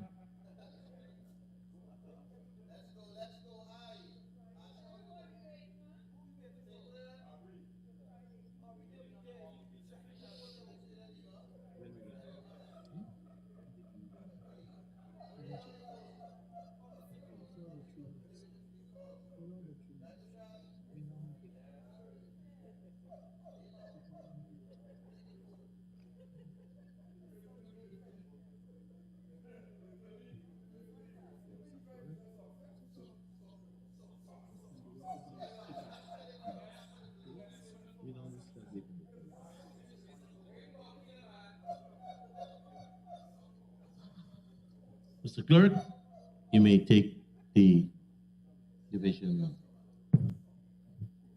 Dr. Kisoon. Dr. Asha Kisoon. I vote no.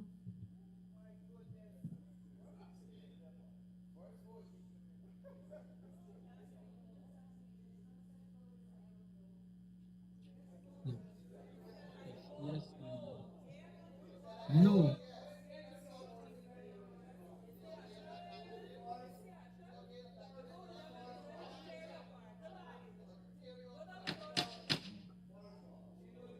What she said?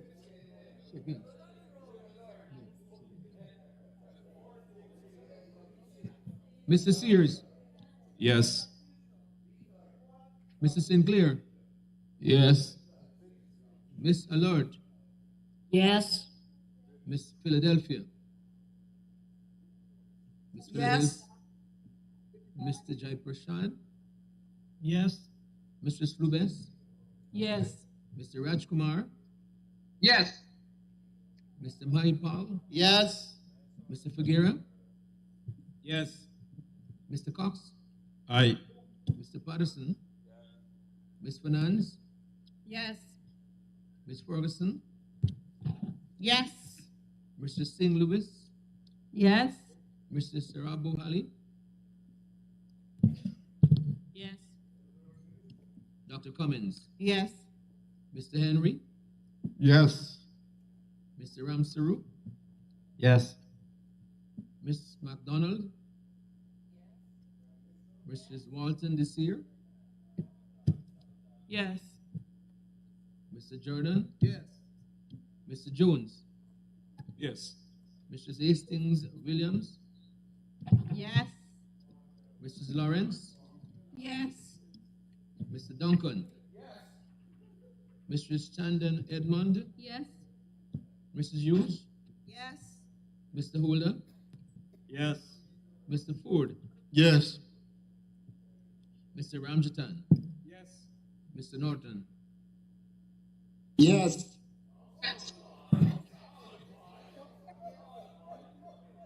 What? How do I Miss Veerasamy. unmute? No. Mr. Williams. No. Dr. Smith. No. Mr. Jafar Ali. No. Dr. Westford. Dr. Ramsaran. Mistress Pearson Fredericks. Mr. Narayan. Mr. Datadin. Dr. Mahadio. No. Mr. Charlie. No. Mr. Siraj. Mr. McCoy. Mr. A. Prasad. No. Mr. Indar. No. Ms. Rodriguez. Ms. Parag. No. Mr. Ramson. No. Dr. V. Prasad. No. Mr. Kroll. No. Mr. Dharamlal. No. Mr. Bharat. No. Mr. Hamilton. No. Ms. Sukai. No. Mr. Mustafa. No. Ms. Manik Chand.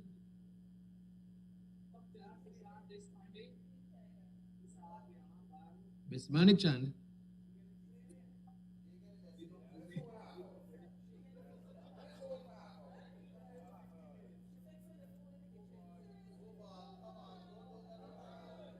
Dr. Anthony? Dr. Anthony? Bishop Edgel? No. Mr. Todd? No. Mr. Shearer? Sorry, no. Mr. Nandlal? No. Mr. Jagdeo? No. Mr. Phillips? No.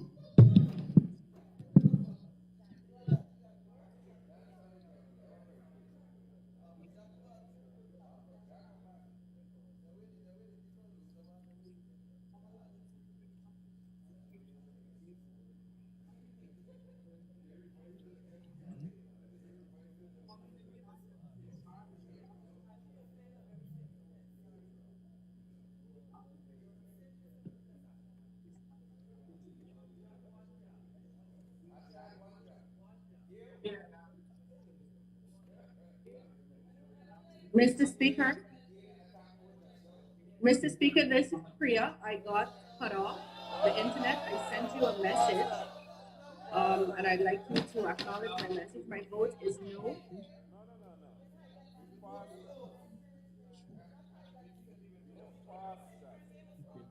I was on shortly before, which I indicated to you, and I asked you to acknowledge that invitation, and then I got kicked off.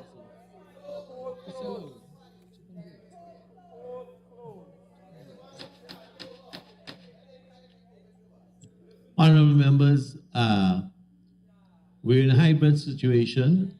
We have done that for other persons here. Right, her vote could be acknowledged. Honorable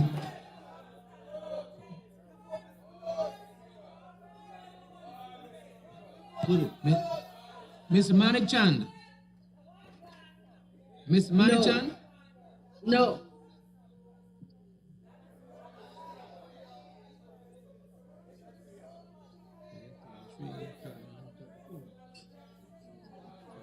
Did you hear that?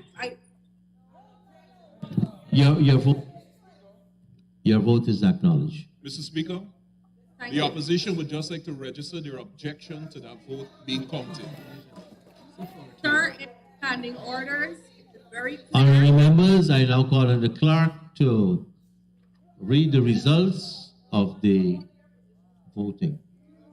Mr. Speaker, 31 members voted for the motion, with 34 voting against.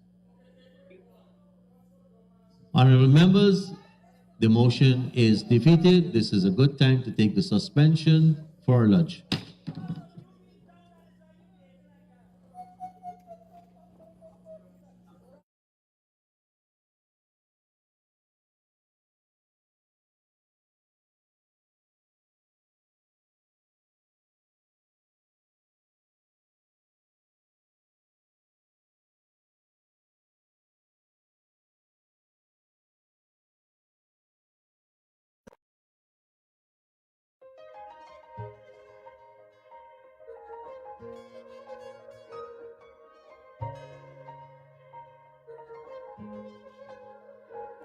We are a peaceful people. Struggle is we struggle, and we don't look for trouble. Just ask around. But when outside faces from foreign places talk about taking over, we ain't backing down. We ain't giving up no mountains. We ain't giving up no tree. We ain't giving up no river that belongs to we. Not one blue sake, not one rice grain, not one karage, not a blade of grass. This land is all I know. We gonna make it somehow. We will bend like a bow.